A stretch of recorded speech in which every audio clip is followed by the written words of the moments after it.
Good morning and welcome to Morning Brew on Politics Social. I am Graham Hughes. It is Thursday, the 5th of February 2026. Nice to have you with us. It feels like Groundhog Day here, doesn't it? But before we get into all that, I'll say a big shout out to people in the chat like Plum and Viper Scott and Lost Missionary. And Elle is in there as well, and Phil is in there. We've got Saz. We've got El Butterfly Effect. We've got, who else? Plum. We've got Gallifrey and Ven. We've got Ivan Ambrose is in the chat. Leapshin is in there. John is in there. If I missed anyone, I'm sorry. But if you'd like to join our friends, it's a friendly bunch, in the chat, all you need to do is hit the subscribe button and wait for approximately 60 seconds to be able to join in. But don't be a troll. We have lots of mods, and they like to mod.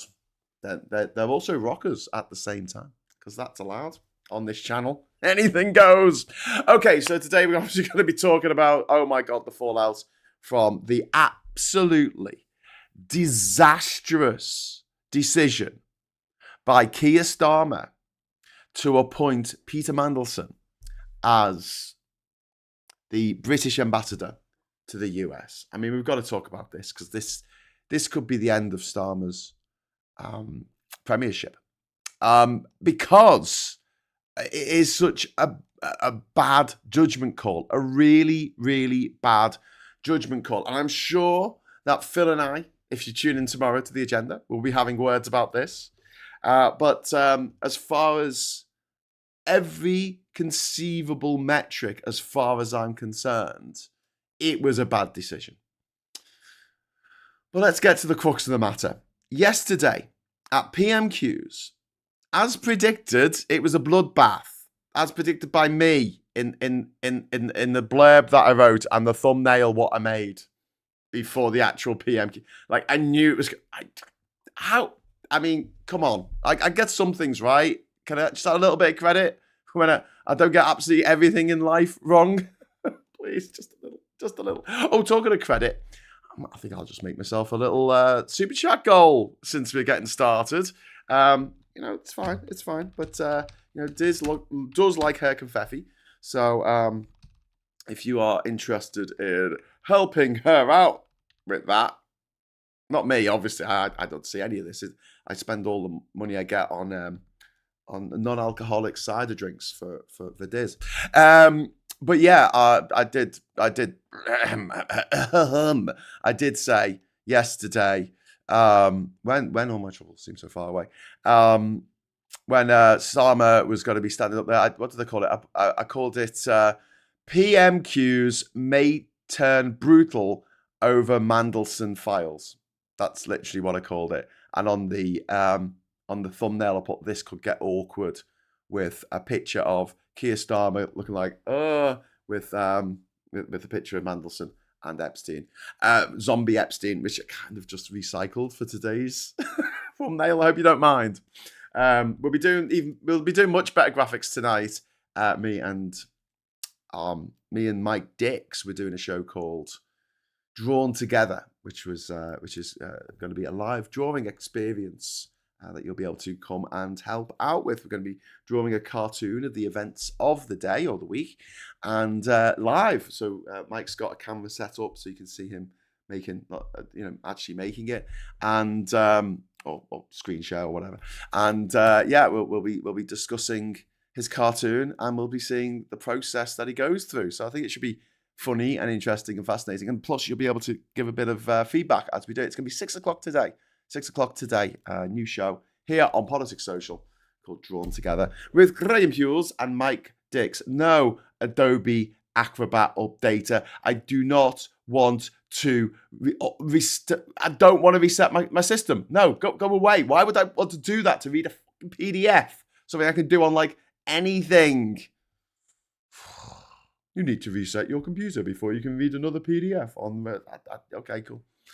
Please make the updates go on in the background. I'm going to turn your computer off now in the middle of a live stream. No, please don't do that. So, let's get down to it. Let's have a sip of coffee first, because I'm obviously a little bit croaky. That's fine. So, Keir Starmer admitted yesterday at PMQs On the third time of asking, by the way, which makes him look really weak, that he knew about Peter Mandelson's friendship with Jeffrey Epstein, continuing friendship, continuing communication after the conviction for sex trafficking and pedophilia. Okay? So he knew when he appointed Peter Mandelson, as the British ambassador to the US, he knew. It was a pivotal moment until PMQs yesterday. Number 10's line was, any knowledge was limited, historic, or purely what was in the public domain. But under sustained pressure from Kemi Badenoch, who played a blinder yesterday for the first time ever. I mean, she kept her powder dry, didn't she? Starmer confirmed that he was aware of Mandelson's longer-term relationship with Epstein when the appointment was made. It didn't come out how much he knew, whether he said he was told that, it was just one email saying, I can't associate with you anymore because you're toxic. But this is horrific, and it's really bad for Starmer. It's really bad for the Labour Party. It's really bad for the country, to be honest with you. Labour MPs reacted with immediate fury. MPs described the atmosphere in the Commons as dark, terminal, with several saying that this was the worst day of Starmer's stint as PM. Crucially, the mood was not confined to the usual rebels like your Richard Bergens and your I forgot what her name is now. Damn it, the lady who ran against Starmer back in 2020. What was it? She's got a double barrel name. Oh my God, how can I forget this? Anyway, look, I'm very sorry. I'm sorry. Someone will tell me in the chat now. It'll be fine. It wasn't just usual rebels, Rebecca Long Bailey, that's it. So you don't have to tell me in the chat. It's okay. Rebecca Long. It wasn't just them. Even PMs who have previously been branded as super loyal told journalists the trust in that trust in general in the leadership of the party, and therefore the country, had been badly damaged. And the Commons came close to inflicting a major defeat on the government. So the Conservatives yesterday, they tabled what's called a humble address. And a humble address is a request for documents to be released by the government. And what happened was, during PMQs, Starmer said, we will release all the documentation surrounding the appointment of Peter Mandelson as the British ambassador, right, to the US. But the Cabinet Office is going to have a look at it first, right? And this is where things get a little bit awkward. I've got my notes over here. This is where things get a bit awkward, because if the Cabinet Secretary was going to be checking it, as Kemi Badenoch pointed out, the Cabinet Secretary checking all this stuff and deciding what is not in the national interest to release, what is not, what could breach national security, what could be a problem for international relations, what could be a problem for the ongoing investigation by the Met Police into Mandelson. Basically, that role of Cabinet Secretary is apolitical, but it doesn't mean it's independent. They work with the Cabinet, even though it's a civil servant who will continue their job usually between stints of working for the Tories or working for Labour. That's the way the Civil Service Act is supposed to be impartial. But Kemi Badenoch said, no, that's not the way it should be done. It should be done by the ISC, which is the Intelligence and Security Committee, which is a crossbench committee of MPs. And here's the thing. Angela Rayner basically stood up and said, after PMQs, when they were debating this humble address, Angela Rayner stood up and said, yeah, it should be checked by the ISC. It shouldn't be checked by the Cabinet Secretary, going against what Starmer had strenuously argued for through 6 questions of PMQs. Captain Coconut, McSweeney's political Jenga towel. So check out my Jenga towel. Yeah, you're loving my Jenga towel, aren't you? Sorry. It's early. Sorry I was late this morning. McSweeney's political Jenga tower is wobbling, says Captain Coconut with the first super chat of the day. Thank you. First, Captain Coconut. You're awesome. Thank you. Jimmy says, at some point, Badenoch was finally going to score a goal, even if his bench he had 100 shots on target. Well, we were talking about that yesterday, but like, it's not just a case of it being an open goal. It's like the pitch was tilted 45 degrees towards the goal, and she finally got it in. But yeah, what a moment to get it in, you know. So yesterday, during the debate, which went on till 7 o'clock, by the way, we followed it a little bit in the run up. After PMQs, I talked a little bit, and then I realised they were back in the chamber because I could see it on the other screen. I thought it'd be a good idea to follow that for a bit. And it went on till 7 o'clock yesterday. And the Conservatives tabled a motion forcing the release of documents. This is called the humble address. And it all documents relating to Mandelson's appointment. And Whips warned, number 10, they were on the brink of losing the vote, which would have echoed the Opposition Day disaster that helped topple Liz Truss. Now, Angela Rayner, like I say, she cancelled meetings, rushed to the Commons and brokered a compromise agreement with Meg Hillier. The final deal forced the release of the documents, but handed responsibility for the sensitive material to the Intelligence and Security Committee, the ISC, rather than the Cabinet Secretary. Margaret Hillier is she's Labour as well. She's not a Tory. The final deal this deal got through. The motion passed, and the documents will be released. And despite Downing Street's attempts to insert specific exceptions for diplomatic, reasons, international relations, even national security, they're not going to be blocked. So at the moment, it looks like all of the documents are going to go to the ISC. That is going to be a closed meeting. It's going to be a confidential meeting. All those MPs inside are going to be signatories to, well, they already are signatories to the Official Secrets Act. So we will not necessarily hear everything, but they will discuss what is going to be released and what hasn't. And what does get released could be absolutely politically devastating for Keir Starmer. In some ways, this couldn't come at a worse time. Keir Starmer is already languishing in the polls. I mean, he is barely keeping his head above water. In fact, if you just look at his popularity in many polls, he is very much below water. He's drowning. It's not great. And number 10 has confirmed that it will comply with this order. And the Metropolitan Police have blocked the immediate release of some documents because the Met have confirmed an ongoing criminal investigation into whether Mandelson shared confidential government information with Epstein, warning that raising certain papers now could prejudice that inquiry. The thing is, that happened 15, 16 years ago, right? That's not what we're interested here. What we're interested in is the cataclysmic decision by Keir Starmer to appoint Peter Mandelson as the envoy, as the ambassador, the British ambassador to Washington. A terrible, terrible, terrible idea. Goose Springsteen, thank you very much for the £5 super chat. With all this mess, Labour backbenchers are furious. If Labour lose Gorton and Denton at the end of the month, very likely, can Starmer stay till May?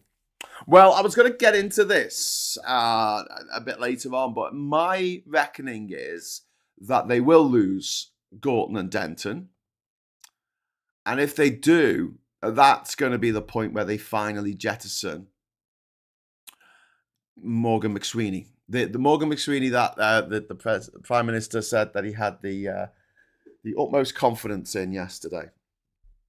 Yeah, because he helped me win the election.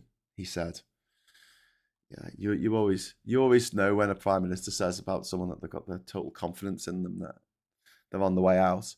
But yeah, and then after what's going to be some pretty cataclysmic results in May in the local elections, the Welsh Senedd and the Scottish elections, I think I can't see Starmer in charge to the end of this year, which I thought they were going to do.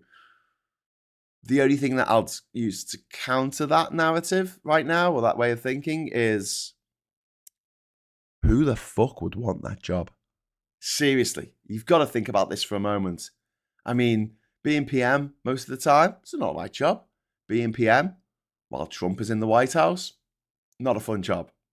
Reading from crisis to crisis, day to day.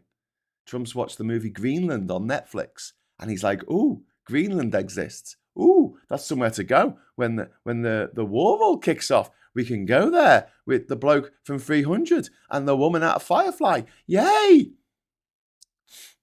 By the way, the sequel to the movie Greenland came out at the beginning of January. It was called Greenland 2, The Migration. I think Trump watched it, and I think he's having real trouble entertaining what is real and what is fiction that he's just watched on the telly. He watched the movie Greenland, where they're trying to get to Greenland. It's a terrible title for a movie. They're trying to get to Greenland because that's the only place that humanity will survive from whatever apocalyptic situation they're in. Yeah? We've got to get to Greenland. And he watched that, and he turned to his aides and he said, "We need Greenland. We can't possibly do anything without Greenland." By the way, if you want some other good news, Trump hasn't played golf for ages. Golf's like his thing. Golf is like, he loves playing golf. You always see him playing golf, right? Because he thinks it's a show of his strength and virility. Even though he hits a ball with a stick, and then he jumps into his golf cart and trundles along to where the ball is, and his aide will move the ball so it's a bit closer to the hole, or take it out of a trap, or just dump another one if it's gone in the water. Yeah, Trump is notorious for going golfing. I think in his first term of office, he spent more days golfing than actually doing anything else, than actually being the president. He hasn't been golfing for quite a while. So to just, pepper a bit of, hope into the situation. Miss Paula Thomas, thank you very much for the £5 super chat. Mind you, it took the pitch so steeply towards the opposition goal for her to shine. Yeah, it really did. But she played a blinder yesterday. I have to give credit where credit's due. Starmer looked weak, indecisive, shifty. He looked like he had majorly fucked up. He looked like I did when I was in the deputy head's office getting bollocked by Mr. Rowe for the latest bit of stupidity that I did in school. I was quite up for a bit of stupidity in school. Goose Springsteen, thank you very much for the £5 super chat. I think Streeting is up for it, but I've also read well-sourced reports that Rayner strongly dislikes him. So if he goes for it, she may try and stop him.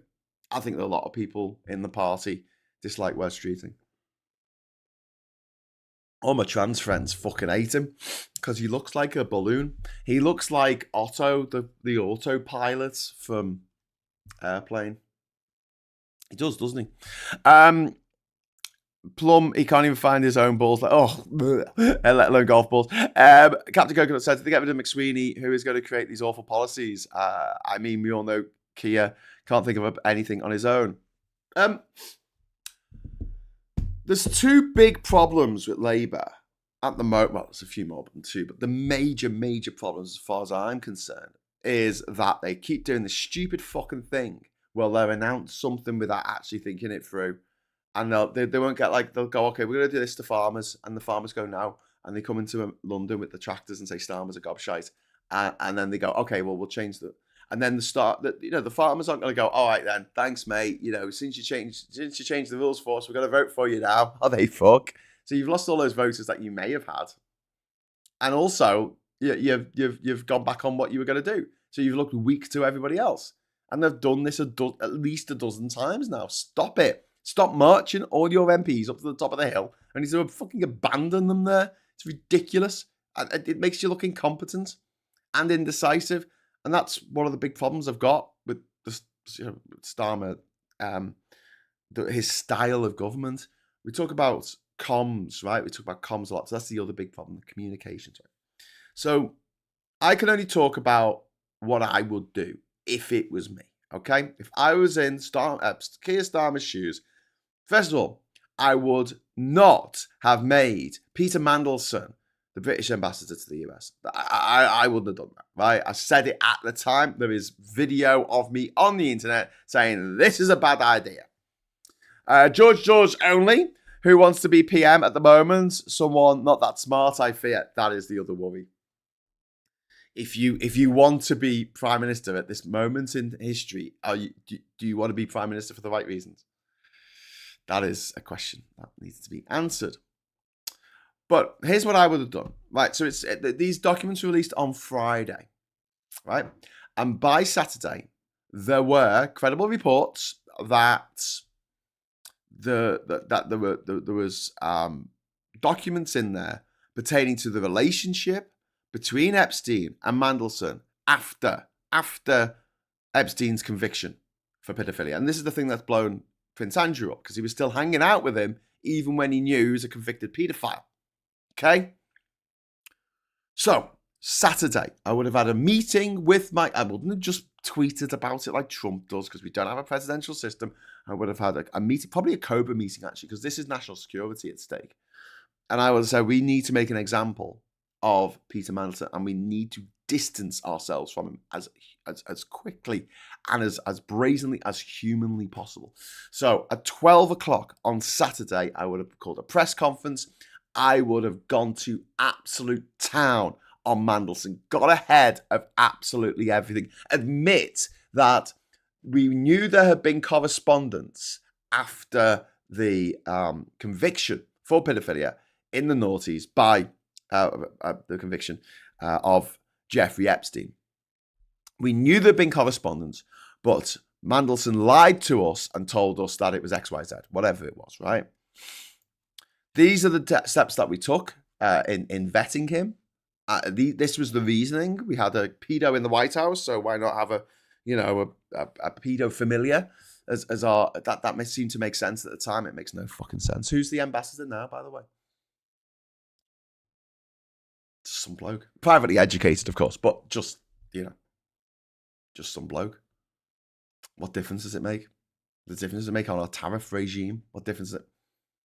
But I would have got up there and I would have made a speech. I would have said, from this moment on, Mandelson has been thrown out of the Labour Party. I got thrown out of the Labour Party, right? Fucking a few years ago, right? That dickhead, right? Pat Mandelson, he fucking quit, didn't he? Now, what should have been on Saturday, this is a serious business, and we cannot allow this man to be anywhere near the levers of power. So we are stripping him of his, we're putting things in place, because I know that it's not as simple as just sacking people from the House of Lords, which is another ridiculous thing on its own. But I would have got ahead of it. I would have said, right, we are going to put in process, we're going to strip him of him being a Lord, and we are going to kick him out of the House of Lords as well. We're going to strip his title and kick him out of the House of Lords. That's what we're going to do. And also, the Met are looking into other things that have come to light. Get on top of it. Get on top of it. And if it is found that Peter Mandelson is guilty of misconduct in public office, then he will be sentenced to jail. A jail sentence that can be for life. And then you walk out. That's it. No questions. You walk out. Now, what does that do? It gets ahead of the situation. It makes you look decisive. It makes it look like you're not just a rabbit in fucking headlights. Do you know what I mean? Do you know what I mean, Roger? Do you know what I mean? Keir. Do you look like a rabbit in headlights, mate? I'm sorry, but what the fuck? Like, why did you wait until you were being cross-questioned by Kemi Badenoch in PMQs before making the statement that you knew that Mandelson was still in communication with Epstein after the conviction for paedophilia. Why? What the fuck is wrong with you? Go away.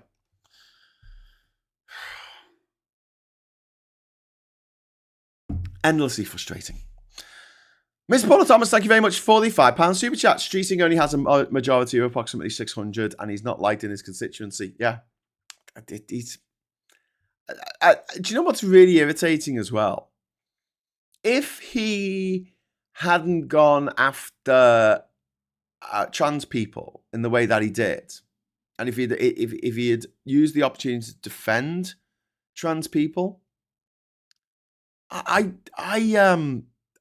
think that he would have the weight of the LGBTQ plus community behind him. You know, we'd be like, oh, he's all right, he's all right. But doing that has just left such a bad taste in the mouths of literally everyone who has had the misfortune of being anywhere near him in the last 18 months. I mean, just...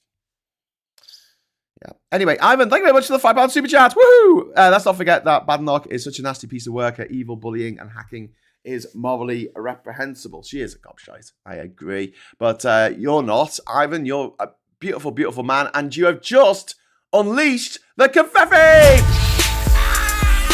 Thanks, Ivan. Legend. Very nice of Ivan to do that. Let's get rid of the confetti. Okay, so... Where were we? Oh, hang on. We need to make another goal. Let's make another goal. Let's see if we can get some more confetti. So yeah, that's what I would have done anyway. If I was Pierre, if I was a rich man. Dabba, dabba, dabba, dabba. So yeah, and that would have got ahead of this. Because then Cabby Badenoch couldn't have asked that killer question. Did you know that they were still in touch after the conviction? She asked him 3 times. And the third time, he went, yeah, I did know. And there were audible gasps in the chamber. Audible. Even on Starmer's side, they're like, oh, fucking hell. You could see the Labour MPs putting their heads in the head in their hands. Anyway, so Starmer has said now that he would move legislation to make it easier to strip peers of their titles and had asked the King to remove Mandelson from the Privy Council, signalling how serious the situation has become. But this should have happened at the weekend. I mean, I don't know the actual timeline of when it came out about Mandelson and how close he was, but as soon as anything was in there, really, I don't think they knew about the national security implications of Mandelson when he was in government with Gordon Brown in the end of the noughties, and he sold state secrets to a foreign banker who had been in jail for being a massive paedophile. I don't know if at that point, I don't know if on Saturday that had come out. I don't think it had, but what had come out by then, because there's 3 million documents to go through, and they're not always particularly searchable. In one email from Mandelson to Epstein, they refer to Gordon Brown as G. Like, how do you search for G? And a lot of this is in like zip files, some of it's in PDFs, it's not ordered. All the files are like just numbered. They don't have proper names or dates or anything. You've got to look into the actual document to try and suss it all out. And this is what journalists are doing at the moment, which is fantastic work by the journalists. But also don't forget, a lot of these documents haven't come out yet. There's a lot more still to come. But there's some kind of grim irony, isn't it? That the world leader most likely to be toppled by the Epstein files is not Donald Trump, whose name appears in the Epstein files more time than the name Harry appears in the entire Harry Potter series. It's got to be Keir Starmer, whose name doesn't appear at all. Who never had anything to do with Epstein, never visited his island, never got a massage from some women who had been trafficked against their will. What can I say? Okay, Viper Scott. I can say it. Viper Scott is awesome. Thank you so much, Viper Scott. You are the best. Viper Scott has dropped in five gift memberships for the lucky bunnies known as Captain Coconut, DJ Marcy Moo, Moya Man, Gwen, and Crow Crack.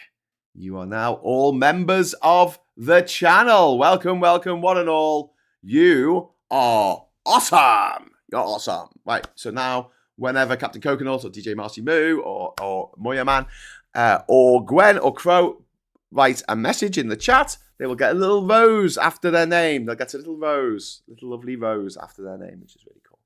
So, when I update the credits at some point, they'll get their name and the credits at the end of the show. And also, you will get access to the Discord server. So if you go onto the channel page and look up posts, there will be a post that is members only. Only you can see it. And there should be a link there, and it should take you to the Discord server. So that's exciting, isn't it? So yeah, thank you very much to Alistair there for being so generous on this Thursday morning. And next up, we got Goose Springsteen, who has dropped £10 in the Super Chat Fund. Thank you. Labour didn't need to change ambassador. Previous ambassador, Karen Pierce, was liked by MAGA, but Lab wanted their own person. Sadly, that person was someone with more baggage than an airport terminal. Yeah. Terrible decision. They could have let Karen Pierce in charge. She was liked by Trump for some reason. I think that the proof is that they changed who the ambassador is, and now nobody knows who the ambassador is. It's not that big a deal. It's really not that big a deal. What do you think swayed Trump to give us a slightly fucking lower tariff? Hit us a little less hard, bludgeoned us a little less severely than the EU. Do you think it was the fact that Peter Mandelson went to a sex party with him 15, 20 years ago? Or do you think that it was possibly because we had Trump over here for a state dinner with the fucking king and he likes all that pomp and pageantry? Martin Harrow has been a member for 12 months. It's been longer, but what YouTube can't count, that is very true. YouTube can't count. Go have fun. Miss Paula Thomas, £5 super chat. It probably couldn't have happened over the weekend, but should have happened Monday or Tuesday. I suspect McSweeney was responsible for that. Yeah, probably Miss Paula Thomas. Thank you very much for the super chat. And yeah, we can sort of blame McSweeney for basically everything that Labour does. But there is a point where Keir Starmer is going to have to take responsibility. Maybe the reason why they won't get rid of McSweeney is because Keir Starmer doesn't have any buffer between the bad decisions that he's clearly making and the bad decision itself. Because at the moment he's going, that wasn't me. That was McSweeney's idea. And it's like, really, Keir? Was it? But yeah, get ahead of the story. This is like politics 101. And I know that Keir Starmer didn't study politics at A-level and didn't study at a university, but I did. And it's not like this stuff is unprecedented. Nothing that happens in life has never happened before. Honestly, it's all happened before and it'll all happen again. And when we look at Trump, not for too long because he's really ugly, but when we look at the rise of Farage, when we look at the rise of the far right, this has all happened before. Look at how you deal with this stuff. Has a government not had a crisis before? Has a government not made a bad decision? Has a government not announced a policy that they've had to row back on later on? Of course they have. Look at the history. Look at how other governments dealt with it. And then just make yourself some iron fucking rules. How about some red lines, Starmer? I know you like your red lines. How about a red line? We don't announce policy until we have actually done some fucking focus groups or actually sat down with the people who are going to be affected by it, whether it's pubs with the amount of money that we're going to charge as for the tax on pubs, right? Have a chat with some publicans, right? Before you announce that, before you announce you're going to be closing the loophole about billionaires buying loads of property, buying loads of land. Sorry, so they don't have to pay the kids don't have to pay inheritance tax. So sit down with the farmers who are going to be affected. Have a chat with them. Have a chat with the resident doctors. Have a chat with the waspy ladies. Have a chat with the old age pensioners who are going to be affected by taking away the winter fuel allowance. They keep doing this. They keep announcing stuff and then going, oh, maybe we should have a conversation about this with the people who it actually affects. Stop doing that. Make a red line. No announcements. No announcements without follow through. Secondly, right, decisive action. Never look like you're on the back foot. Never look like you are being reactive. You need to be proactive. You are a government, and I will give. God, I hate doing this. This is making me feel sick. Has anyone got any Alka-Seltzer? I'll just say it, and then we'll pretend I never said it. But I have to give Trump some credit here. It's like 1 moment. Have I got a bucket? I fucking hate the guy. I really don't want him here anymore. I really don't. But he is proactive. I mean, he's proactive in a horrible, horrible way, which kills thousands, tens of thousands, hundreds of thousands of people around the world. That's one man, hundreds of thousands of people dead because of one man. Because he decided to get rid of US aid. So there's a load of dead babies now in Mozambique. He did that. Trump, he took away the medicine, the procedures for women in sub-Saharan Africa who are HIV positive to be able to give birth in such a way that doesn't pass the virus onto their newborn. And he took that away at a moment's notice. They left £1 million, as in the weight, pounds of food to rot. They had warehouses full of medicines that are now past their use-by date. But yeah, at least he's proactive. Whereas everyone else in the world is being reactive. They're reacting to Trump. And when it comes to this country, it does look very much like Starmer is more of a reactive prime minister than a proactive prime minister. And I don't think that's what we need right now. I really don't. Especially with Nigel Farage floating around like a vampire in the fucking wings. A disgusting vampire. A melted welly-faced vampire. Viper Scott dropped in a super chat there for Dizz's Confetti Fix. And also Goose Springsteen is in there with a £5 super chat. Thank you very much. It was known back in 2012 that not only had Mandy kept in touch with Epstein, but had stayed at his flat like Prince Andrew. Just a bad look. Yeah, absolutely. Couldn't agree more. And then Moya Man says, I think even Phil M has given up on Starmer. He clearly wants Sweeney out or both. But how much of this is really on Sweeney? Doubting Starmer now myself. Yeah. He has made a string of bad decisions. And I think that it's the unholy trinity, isn't it? Bad decisions, not being proactive, not getting ahead of situations, getting, announcing policies and then having to row them back again and again, and just comms in general, just having absolutely shite comms.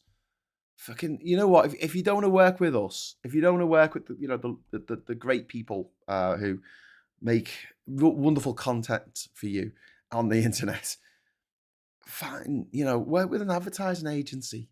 You know why the Tories kept winning in the 80s? They had Charles Saatchi in the back pocket. Charles Saatchi and Saatchi. Remember them? The advertising agency. They're the ones who did the Labour Isn't Working billboard, aren't they? For the Tories, which helped win them the 1979 election. Oh, we got another super chat from Goose Springsteen. Thank you. Starmer is the least political PM in history. Not a bad man, but badly suited to the current era. He would have been a great Attorney General if Miliband had won in 15, but we don't live in that world. Yeah, Goose, I absolutely agree. Thank you very much for the super chat. I think you got a very good point there. I think you're very right. And I mentioned that yesterday on the show. I did say if Starmer does stand down, he should stay in the cabinet. I don't think he should go to the backbenchers. I think he would make a really good Attorney General. But being the PM, being the leader, leading the country, inspiring confidence. Don't forget, last year he spent about 6 months just telling us how dire everything was. It was Corporal Jones in Dad's army. The Scottish guy's like, marooned and doomed, Captain. We're all going to die. No, it wasn't. What was his name? It wasn't Jones, was it? He was the older guy. Fraser, Captain Fraser, or Private Fraser. He was always like, "Oh, we're all gonna die, Captain." He's a bit like that. Starmer's a bit like that. He ran around going, "Oh, the economy's awful. Oh, it's got to be dreadful. We're gonna have to hunker down and hide in our, I don't know, air raid shelters for the winter." Tim Nat said, yeah, New Labour had lots of focus groups, which a good advisor would utilise. Starmer has a plan. It's the politics that keeps getting in the way. Yeah, I don't disagree on that. I just think that he's not the front. I don't think he should be the front person for Labour. And to be quite honest with you, to be quite frank, I think that's about time that Labour had a female leader. I really do.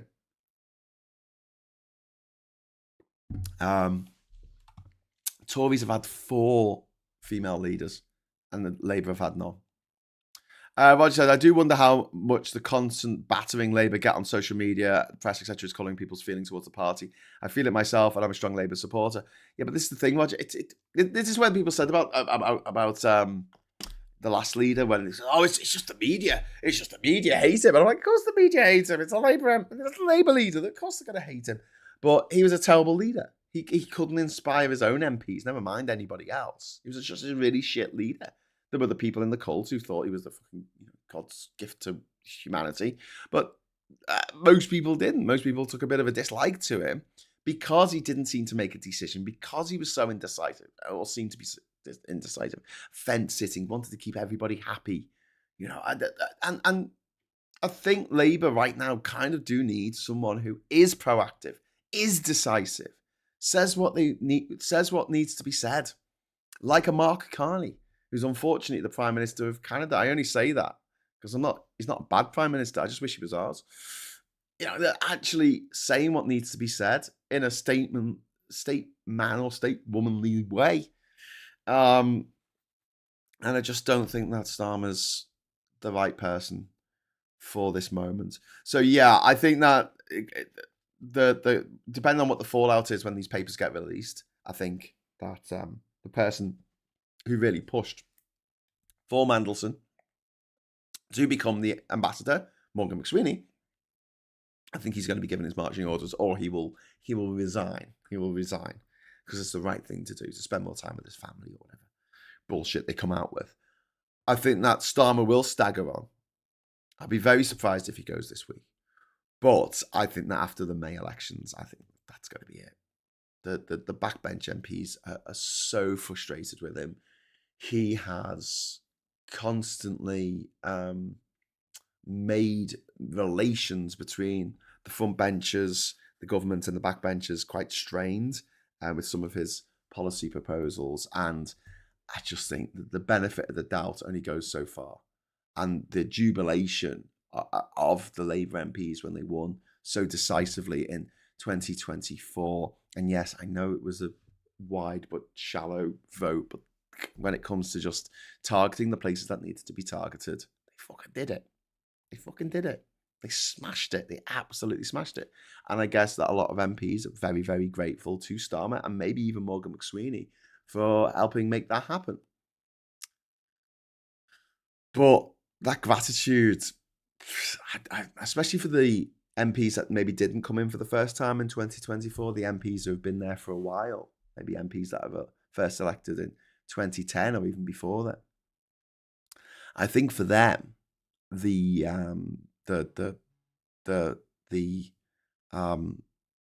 fact that they're very likely to lose their seat in the next election hangs over them.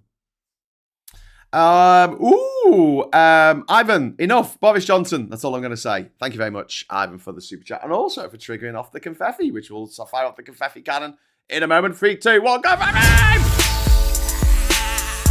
Confetti times 2. Thank you very much. Yeah, but Boris Johnson isn't the leader right now. Boris Johnson is no longer the Prime Minister of the United Kingdom of Great Britain and Northern Ireland. Starmer is. And I think that just like Boris Johnson was finally defenestrated because of an error in judgment in appointing someone to office. And it was, in his case, it was Chris Pincher. And in Starmer's case, it is Mandelson. Both of whom, there's some kind of sex crimes going on there, isn't there? It's really not great. So, what we know about Mandelson's appointment. So let's just talk about this for a moment, because we can put a lot of the blame on Morgan Masweeney and Keir Starmer. But let's just go through. Mandelson went through a 2-stage vetting process. The first stage, run by the Cabinet Office, flagged publicly available information, including overnight stays at Epstein's properties and ongoing contact after Epstein's conviction. Starmer personally asked follow-up questions. The Prime Minister reviewed the file and instructed his Chief of Staff to seek explanations from Mandelson on continued contact, accommodation at Epstein's homes, and links to Epstein-associated charities. Mandelson passed what they call DV, which is developed vetting. DV examines finances, relationships, sexual history, and susceptibility to coercion. It does not brief ministers on detail, only issuing a pass-fail decision with possible mitigations. Mandelson passed, allowing the appointment to proceed.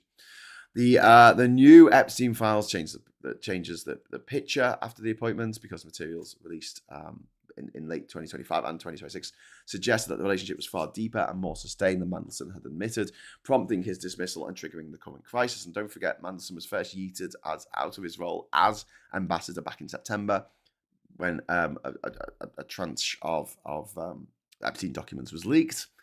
So we already knew some of this. And again, I'm talking about Starmer standing up on bloody Saturday or Sunday to come and say, should be doing it last September. That would have got ahead of it. Isn't this mad? The royal family have played this better than the Prime Minister. Think about that for a moment, because they got ahead of it and they knew that more damaging stuff was going to come out. And they said, right, you're not going to be a prince anymore. We're stripping you of your title. We're going to make you live in a barn or something. A luxurious barn with 27 bathrooms, but, a barn nonetheless. David Faulkner, thank you very much for the 38 Hong Kongian dollars. Trump is so dumb, Graham. He always blurts the quiet parts out loud. I dream they discover a connection between Epstein and Farage in the documents. Yeah, there is a. Thank you very much for the super chat, mate. There is a photo going around of Epstein and Farage. It's fake. It's not real. Photoshopped. But here's the thing, right? So I haven't shared it because it's fake, and I know it's fake. But have a think about this, right? If Keir Starmer appeared in the Epstein files, if there was a picture going round of Keir Starmer standing there like a gormless twat with Epstein, and it was obviously photoshopped, it was obviously fake, would the right wing, the gam-gams, would they, the refuckers, would they hesitate on sharing that all the time on social media? Don't forget, these are the same people who kept on going on about the fact that Keir Starmer somehow let Jimmy Savile off the hook. What? Hey? Okay. Which was nonsense, a lie that was invented by Boris Johnson. And actually, well, it wasn't invented by Boris Johnson. He got wind of it. And he actually said it. He actually said it and answered. Like in Parliament, he accused him of letting Jimmy Savile off the hook. Unbelievable. Just a straight up lie, which has got around the world. The other lie that the right wing like to tell is that we wouldn't have got the COVID vaccine if we hadn't left the EU. We hadn't left the EU at that point. For all intents and purposes, we lost our voting rights, but we were still under the rules and regulations of the EU when we developed the vaccine. In fact, we were still going through the transition process of leaving at the end of 2020 when that first vaccine went into that woman's arm. Unbelievable. But that there was someone on the TV the other day, they fucking said it. And the twat who was interviewing them, because they all went to private school together, didn't say, no, that's not true. Like they should have done. Or maybe they just didn't know that's not true. But it's really fucking annoying because the Brexiters love to trot that out as a Brexit benefit, and it's not true. And they have no qualms about lying about it. So should I share that picture that I know is fake of Farage and Epstein? Because I might lose them a few votes. Fuck them. I don't care. Ivan, thank you very much for the £20 there. Graham, I'm still suffering from PTSD due to Boris Johnson. All I want is understanding, compassion, and empathy. All I want is people to put themselves in my shoes. I'm not thick. I know the current situation. Ivan, sorry, I don't think you're thick by any stretch of the imagination, and I'm really sorry about what Boris Johnson did to you.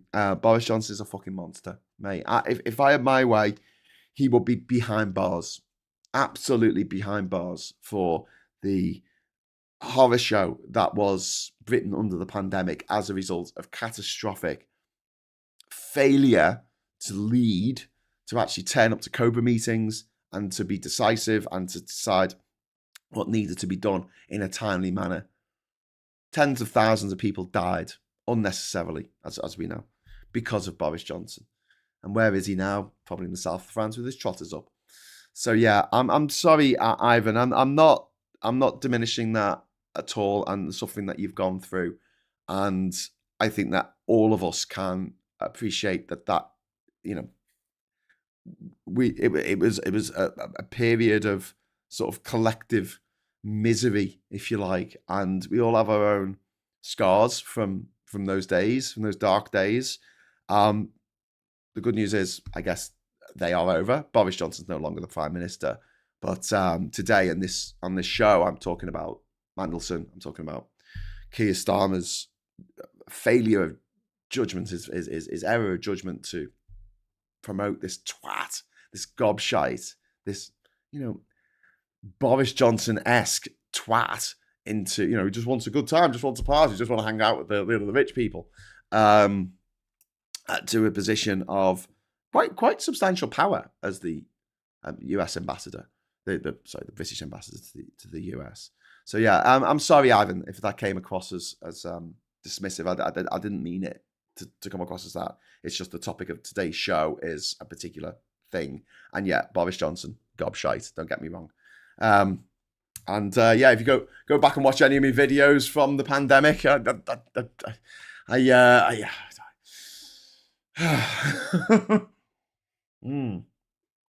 not a big fan, as the wind turbine said. I understand Graham will forever have scars from Johnson. Yeah, sorry, Ivan. I'm genuinely, it is fucking shit what that man did, and the fact he got away with it just sticks in my craw. My quest for justice is yeah. I hate it when people don't get their comeuppance. When I was a kid, I used to watch all these Hollywood movies, and the goodies would always win. Always the goodies would win, right? With the possible exception of, I don't know, The Empire Strikes Back. But because I was only I was only 4 years old when Return of the Jedi came out, so I never had to wait 3 years to find out what happened, and it wasn't until I was a teenager, I was probably about 17 or 18, my mate came round and we watched Chinatown, the Jack Nicholson movie from the 70s, directed by Roman Polanski, who horrific child abuser who got away with it by running away to Switzerland. But he in that movie, and sorry, shut your ears if you're not seeing it and you don't want to know what you don't want any spoilers. Okay, so this is a spoiler for Chinatown. So give me 10 seconds, just cut the sound, whatever you need to do. Here's a spoiler for Chinatown. Okay, you ready? The baddies win. Okay, the baddies win. Oh my God, the baddies win in Chinatown. And instead of feeling like, oh, yay, the baddies won for a change, that makes a nice change because normally the goodies always win, I was left with this raging sense of injustice. And I was like, no, don't like movies where the baddies win. I don't mind a downer ending, but I don't like movies where the baddies win. I don't mind Gladiator, Pan's Labyrinth, downer endings, but the baddies don't win.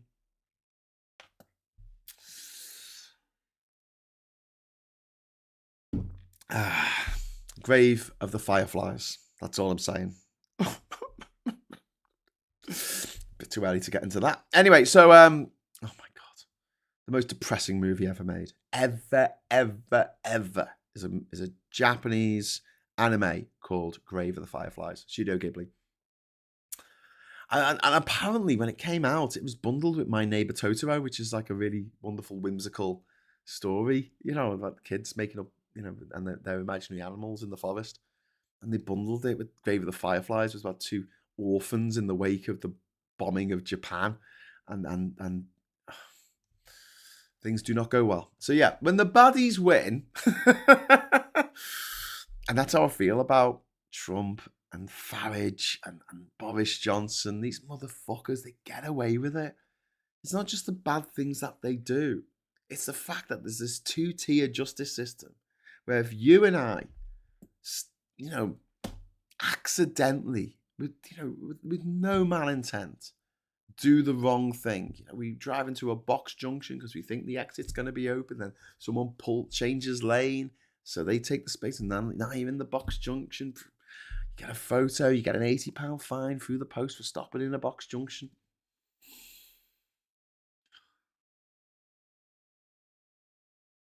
And 80 quid for a lot of us is more than we earn in a day. Anyway, right, where was I? Why this matters. Should we talk about why this matters, right? This is a trust issue. This is why this matters, not a procedural one.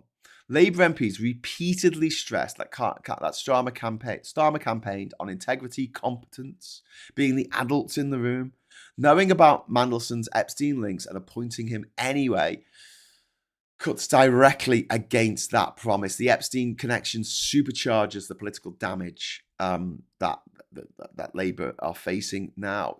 Look, all things being equal, if it had all come out about Mandelson and what he did back in when Gordon Brown was Prime Minister, giving state secrets to this foreign financier, paedophile, by then, been convicted. That would be bad enough. But Labour could say, that was a long time ago. He's not with us anymore. We've kicked him out the party. He should have been kicked out the party back in September. He should have been kicked out the party years ago. But I digress. They could, it wouldn't be a great look. But why this is such an issue is because they appointed him as US ambassador. That's why it's such an issue. Epstein is not a routine figure for scandal. This isn't someone who has just, been found with his fingers in the till.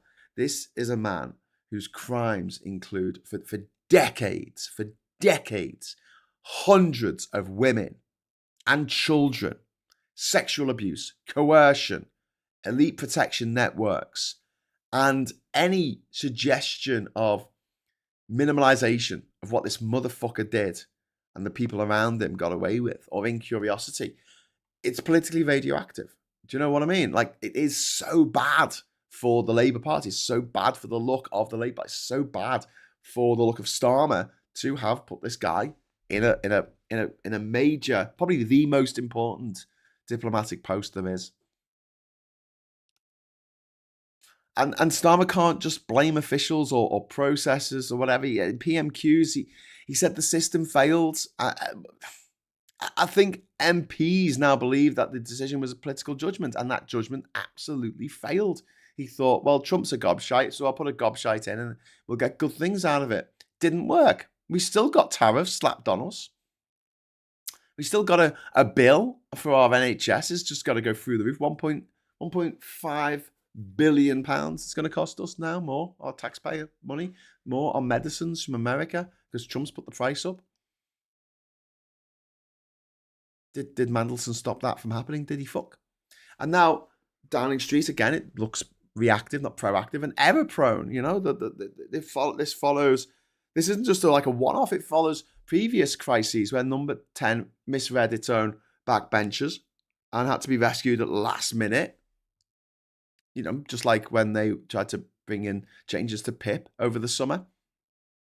And Angela Rayner's standing has now visibly risen because multiple MPs credited her with saving the government from defeat. Several openly speculated that without her intervention, the day would have ended Starmer's leadership because the government amendment to the humble address would have been defeated, and that's catastrophic for any leader, and it was catastrophic for Liz Truss. That was the catalyst that got Liz Truss yeeted as Prime Minister. Ms. Paula Thomas, thank you very much for the £2 super chat. Add Russian asset to Epstein's list of attributes. Yeah. Is attribute the right word? Should we say list of crimes? He's just a fucking criminal, isn't he? Disgusting, vile criminal. Very emblematic of the billionaire class, isn't he? Isn't he? Just gobshites, all of them. The comparison with Boris Johnson's Chris Pincher scandal is sticking. MPs have used the phrase Chris Pincher on steroids, underlying how seriously they view Starmer's admission that he knew about the continued relationship between Epstein and Mandelson.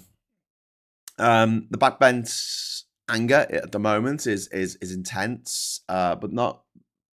I don't think it's particularly organised from my sources. We've been talking about it a bit. MPs have described the day as a bin fire, loud, chaotic, and damaging. But they have acknowledged in public and in private that few are yet willing to move publicly against the Prime Minister. And I think that is more to do with the current political reality. Nobody wants the job. Why would you want the job? It's a shit job. It's a shit business. At the moment, with Trump in the White House. That's why I said the other day when we were talking about Andy Burnham, the Metro Mayor of Manchester, why we were talking about, I don't think it would be a good idea for him to become the Labour leader and therefore the Prime Minister. In the next couple of years, I think that he should wait until he's not mayor anymore and then run in the second half of 2028 to be leader and win. And then in the beginning of 2029, it's all going to kick off in America, because if Trump isn't by then, they've basically there's a whole thing we need to talk about probably on the next Friday Night Social, or maybe stateside, about Trump going after voting districts. 15 states. He wants to federalize the elections so that the federal government do the elections rather than the states themselves, because he didn't win in those states. So yeah, there's going to be a big kickoff in the states. But with any luck, by then Trump will no longer be the president by the time we have our next general election in 2029. And also, could I just address something that I've had a few messages about? The government's not going to fall, okay? Can I just say that loudly now, just to quell anyone's fear that we're going to have a general election next week? It's never, ever happened in the history of the history of the British Parliament for them to change the Prime Minister. Because don't forget, they changed it to May, they changed it to Johnson, they changed it to Truss, and then they changed it to who's that other dickhead? Rishi Sunak, without an election, without having to call a general, because you don't have to call a general election when you change the Prime Minister. There was no general election called in 2007 when Brown was made Prime Minister, and as Blair stood down. There was no general in 1990 when Margaret Thatcher stood down and John Major stood up and became the leader of the Tory party and therefore the Prime Minister. There was no election. That's not the way it works. I can't stress this enough. Labour have a majority of over 150 MPs. There is no way at the moment that they are going to vote for a general election knowing that a large number of those MPs will lose their jobs in a general election. Okay, so just out of self-interest alone, that's not going to happen. There is no mechanism that exists that would allow there to be or force there to be a general election. I can't stress this enough. That is not the way our system works in this country. The only way we can have a general election is if the government decide they want to have a general election. Now, there was the Fixed Term Parliament Act. There was that thing that happened, and in order to have an election, you had to get the other dickheads on board. Which, when the dickheads leading the parties, were Joe Swinton and Jeremy Corbyn, they went, "Yeah, we'll do that." Dickheads, middle of winter, 2010. But the thing is, until they said yes, Boris Johnson couldn't call a general election, even though he really, really wanted one. He really wanted one. And then he got his little Christmas wish, didn't he? Courtesy of Corbyn and Swanson, whatever the fuck her name was. ever forgive them. Never, ever forgive them for that. But yeah, but then the Tories repealed the Fixed Term Parliament Act. So now the only people who can decide if we're going to have another election early before 2029, before May 2029, which is when we have, the 5 years are going to be up and we have to definitely have a general election at that point. If we have one earlier, it is the government who has to get together and get all their MPs to vote to have an election. That's the way it works. Okay, so just don't worry. Just please don't worry. Sorry I sound a bit like I sound a bit, I know I sound like a gobshite saying this, right? I'm just getting a bit frustrated because I'm getting a lot of messages. People going, are we going to have a general election? I'm like, no, we're not. Oh, but if Starmer goes, then we have, no, that's not the way it works. Don't worry. It's happened dozens of times before where we changed the leader and we haven't had an election because that's just not the way it works in this country, right? Hey, calm down, Graham. But yeah, nevertheless, confidence in Starmer's judgment has been badly shaken. MPs say this crisis made them aware of their own power and the backbenchers and number 10's vulnerability. That awareness will not fade quickly, I don't think, and pressure is growing on Starmer's inner circle. Several MPs believe that the Prime Minister's Chief of Staff, Morgan McSweeney, who mentioned a few times before, should resign for backing Mandelson's appointment and mishandling the fallout. Yes, absolutely. Make him the fall guy. Do you know why? There's a few reasons. One, he's shit at his job, and we all fucking hate him, who know who he is. But two, nobody knows who he is.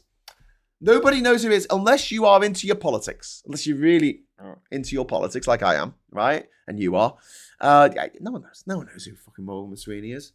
Seriously, go down the street, knock on all the doors, say, hello, I'm your neighbour, introduce yourself, maybe wear clothes, because otherwise it might get a bit weird, and say, do you know who Morgan McSweeney is? And they'll go, no, I've got a fucking clue.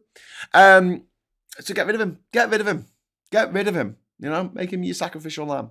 But having said that, even if they do that, I don't think the Starmer's going to survive much longer past the May elections. Rayner is now seen as a successor, but she's got the baggage of the ongoing tax investigation that's still going on, and also as a ginger northerner myself, I don't think that she will appeal to the Middle England gobshites that you have to appeal to in order to win elections in this country. And I'm sorry that's the case, but it is.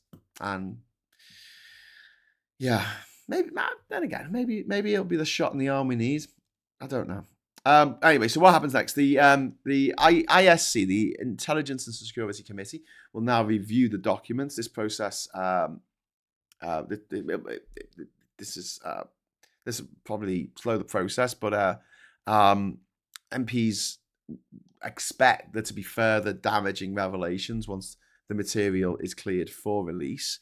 And this is why I think that they're hanging on to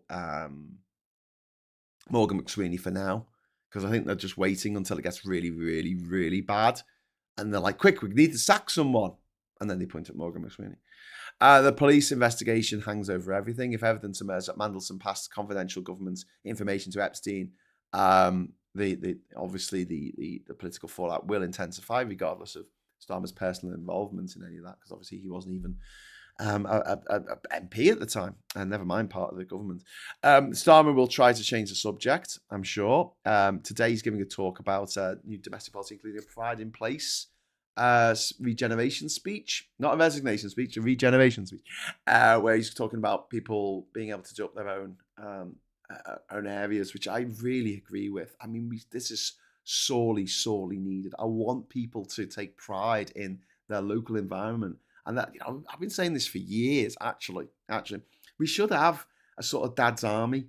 For all the retirees who've got nothing better to do, give them something to do. They're only voting refuck out of boredom. Give them something to do, and they probably won't vote for refuck.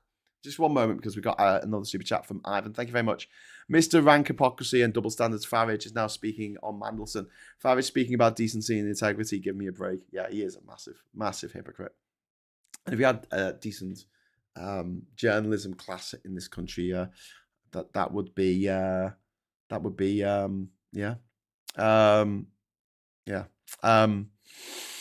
Yeah, he's a gobshite. He's a fucking gobshite. I wish the journalists would would say to him, but what about all these things that you've done that are fucking awful? Bolskov says, as long as the government has a budget, it stands. Full stop. End of. Yeah, I know. I know, Bolskov. I just think that I mean, it's fair enough. Like, come on, not everyone's as into politics as we are. And I know it is it is a curse of knowledge, isn't it? You just kind of assume that everybody knows how it works. But they don't know. They don't. Farage lacks integrity and self-awareness. Absolutely, Mr. Yeah, going back to this Dad's Army thing, like, get some uniforms, get some nice little, make them look like the fucking Home Guard. Seriously, trust me on this, right? Get them to send out. You join up to the Garden Army, right? Call it the Garden Army. And it's open to any over 65s who want to join, right? And it's a volunteer service. And what they do is they go out in their uniforms, and they go out and they pick up litter, and they plant trees and flowers, and they beautify the area. Because as I keep going on about the fact that people like IKEA furniture that they built themselves. Okay, see, piece of furniture, how much love someone has for a piece of furniture, it rises if they put it together themselves. Because they say, oh, I did that. I put that together. Now imagine your old person on a bus, not all boomers, on a bus, going past the beautiful flowers in the middle of the road, you know, on the central reservation, that they planted themselves. And they look out the window and they see those flowers and they nudge the person next to them and they say, I did that. See those flowers that I planted all them? And then hopefully, they'll think less of being massive, horrible bigots. I don't know. But yeah, this is something that I've thought for a very, very long time. Wouldn't cost much money to put together. And you're relying on people who are retired and have, I'm not going to say too much time on their hands, but I am. Too much time on their hands. And the devil makes work for idle thumbs. This is very true, right? Basically, if people are bored, they're more likely to vote for Farage. So let's make sure that people are bored. Give them stuff to do. And when people have pride in their community, if they see someone littering, they'll be like, oi, stop littering, you fucker. Are you suggesting Dad's ice? That's many pence. No. I don't want a bunch of pensioners going door to door with guns, shooting people for not being the right colour. No, that's not what I meant. I meant what you do is you have like a group of gardeners, and you like the Salvation Army isn't actually an army, right? You with me on this one? You just call it that because it'll appeal to those old British people who are like trapped in all this nostalgia in their head. But also, if people take pride in their community, not only will it make the community better overall, just aesthetically speaking, but also it's good for people's mental health. It really is. You see something that you planted in your garden or your window box or whatever, and it's grown. You go, I did that. Gives you a little buzz. It just fucking does.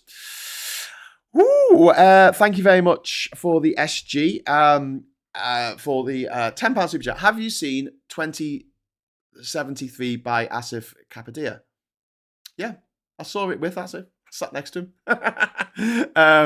Halfway through it, and I haven't seen a more harrowing movie. Is this the world my daughter is going to grow up in? Well, SG, no, not if we can help it. By any stretch of the imagination, but it is quite a harrowing movie. It's got Samantha Morton in. That's not why it's a harrowing movie, but it's a mix of documentary and drama, because it's like they have it cuts between the documentary of the rise of the likes of Peter Thiel and Palantir and Trump and all these fuckers, and then it goes to the drama side of things, which is set in 2073, in a world that's completely ruled by the corporations, where it is very much the haves and have-nots. But yeah, 2073 is it's not a happy movie by any stretch of the imagination, but I think it's a vital one in that, like, this is the future we don't want. This is the future that the Tories want. This is the future that the Republicans want, and the MAGA fuckers and the refuckers, and this is the future they want. And it's not a future that I want for my stepdaughters. But yeah, Martin, this is a tipping point, all downhill from here. Handed it away yesterday. Not like Starmer cared, but not as bad as what's to come, at least before we had the chance. Al, I don't know. It may seem that a lot are against you, says Pete, but you are well loved. You are here in our community, and have people who want to be part of that. Want you to be part of their world. You're a big part of the fuck the turfs and the anti-trans there's anti-trans MPs. Yeah, I couldn't agree more. We need people who care, who actually give a fuck, like Elle, like Ivan, like everybody in the chat. People who actually give a fuck, because there's too many who just don't. And everyone who gives a fuck is absolutely precious to us. And, we need to acknowledge that, and we need to make people feel like, that their voice matters, because it absolutely does. One of the things that the right have been very, very competent at doing in recent years is making people feel like their voice doesn't matter, that they're powerless. They want you to feel like you're powerless, but you're not. Nobody is. We can all do a little, and we can make big changes. Just we don't know what's going to happen. And just because one thing doesn't work doesn't mean that something else won't. I'm very much of the school of keep throwing shit against the wall. Eventually something will stick. But if you look at Ivan as an example, Ivan managed to get a debate in Parliament, in Parliament, about the treatment of autistic people during the pandemic, and they got the government to say that they're going to put things in place so that autistic people's needs are put into consideration in the event of another pandemic. And Ivan did that. And I'm so proud of him for doing it. Absolutely brilliant. And yeah, the people who fought against Brexit, we at the end of it we thought, fuck, well, that didn't work, but it did in a way, because the government were forced to pass a law to say that they couldn't have a hard Brexit. We got a pretty fucking hard Brexit as it was, but we couldn't have a no deal Brexit. That left to their own devices, they would have given us a no deal Brexit, because Brexit was fantastic for making a lot of money for the already rich, like Nigel Farage and Boris Johnson, but the rest of us made us even poorer. So there you go. And wow, Graham, you're a celeb. I'm not a celeb. I just know some people. Viper Scott, £2 super chat. Thank you very much. Confetti time. Ooh, did that trigger the confetti? No, it didn't. It was still on 4 or 5. I don't know. We've been having a few problems with the confetti thing. And then when I finished the show, I think I finished the show last night, and it said, it came up as like activities or something, and it said like 0 out of 1 or something. I don't know what's happening. But yeah, this is for Viper Scott, because I think you should have got the confetti, but for some reason it didn't register in the chat here. So we're gonna let it off here instead. 3, 2, 1, boom! Confetti! Coolio. Right. Ivan says, thanks, Graham. Oh, no, mate. Thank you. Honestly, I started the autism campaign 5 years ago, and look where it's got to now. Yeah. And this is the thing, like, Ivan would probably agree with this. I'm not saying it's easy. I'm not saying that we can, we'll just click our fingers and make things happen. Obviously, we can't. And some things won't get better. But I have noticed, especially when it comes to trans rights, or trans allyship, since that fucking horrific judgment handed down by the Supreme Court last year, a lot of people who in the past have remained silent on the war against trans people have actually started speaking out about it and feeling empowered to say something, to actually say, no, stop being so fucking horrible to trans people. And next month, Wembley Arena, there's going to be a massive gig on with Kate Nash, Wolf Alice, and others. It's called Transmission, and it's all in support of trans charities. And I think that's going to be, it could very much be a watershed moment for for trans visibility, and for people's understanding of the fact that trans people are just people who just want to get on with their lives. They're not out to get everyone. And in this world where Trump is the leader of the fucking White House, do trans people appear in the Epstein papers? No, Trump's name does. More times than the word God does in the fucking Bible. Anyway, so yeah. Chris C says, it's exactly the reason why city investors are panicking that any new administration might be less committed to sticking to the UK's financial rules to please the bond market. Yeah. Graham, I wish you could bet Kate Nash on the show. Unfortunately, I can't go. Do you know what? Right, this is so annoying. Right, I had to go back to. I have to go back to Panama. I had to go back within 6 months of September, because of the process I'm going through.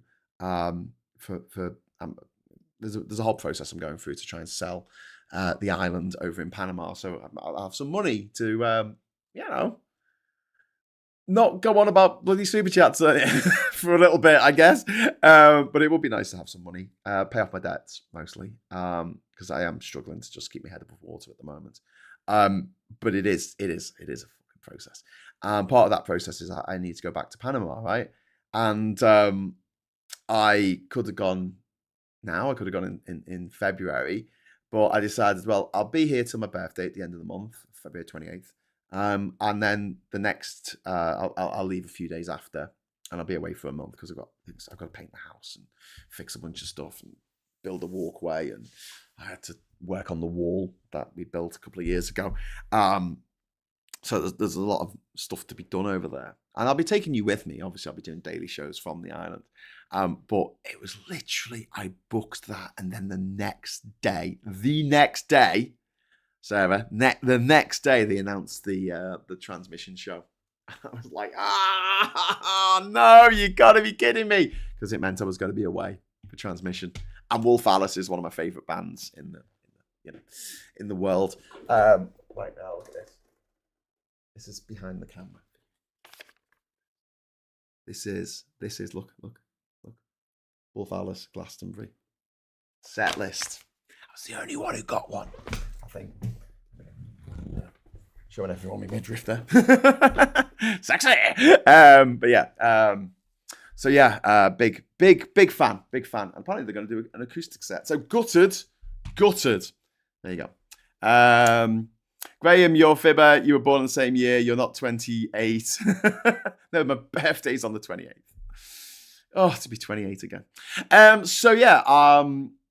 Well, I was just about like what happens next. The police investigate. We've got a police investigation that's into a kind of a separate part of all this. It's about state secrets being sold by Mandelson. I hope he goes down for it. I hope he goes down for the rest of his life. I honestly hope he goes to jail for this. We've got to have heads rolling. But as for the leadership contest, I don't think the numbers are there yet, and we've also got this issue that I don't think anyone in their right mind would want to be prime minister of this country right now. It's catch-22, isn't it? You got to be mad. You got to be mad to fly, and you got to be mad to be grounded. You got to be mad to want to be prime minister. But the one MP has put it as we need all the poison to come out, and we're in for a few tumultuous weeks, I think, but that's nothing new, is it? I mean, this is really day to day for us now, isn't it? It's like, oh God, what now? Every fucking day, something fucking mad happens. What a time! What a time to be alive. Okay, should we head over to the papers? Papers.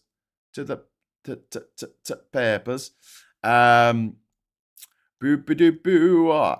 Let me just get the zoom here, and then papers. Oh, it's a bit small.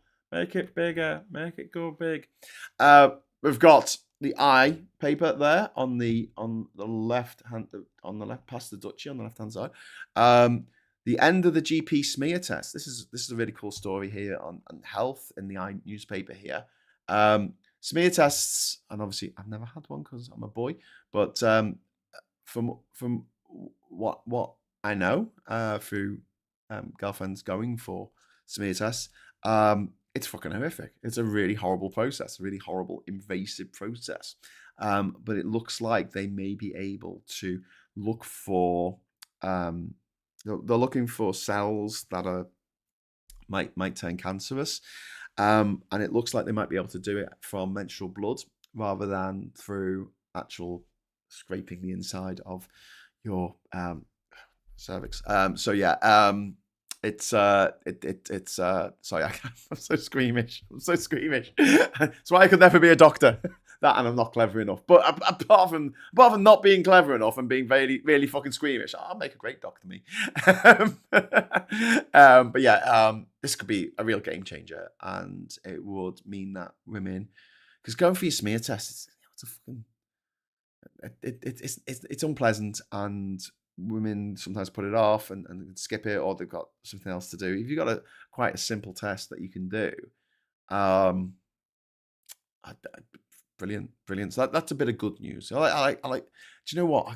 I thought of this yesterday. I thought I should start each show with a bit of good news.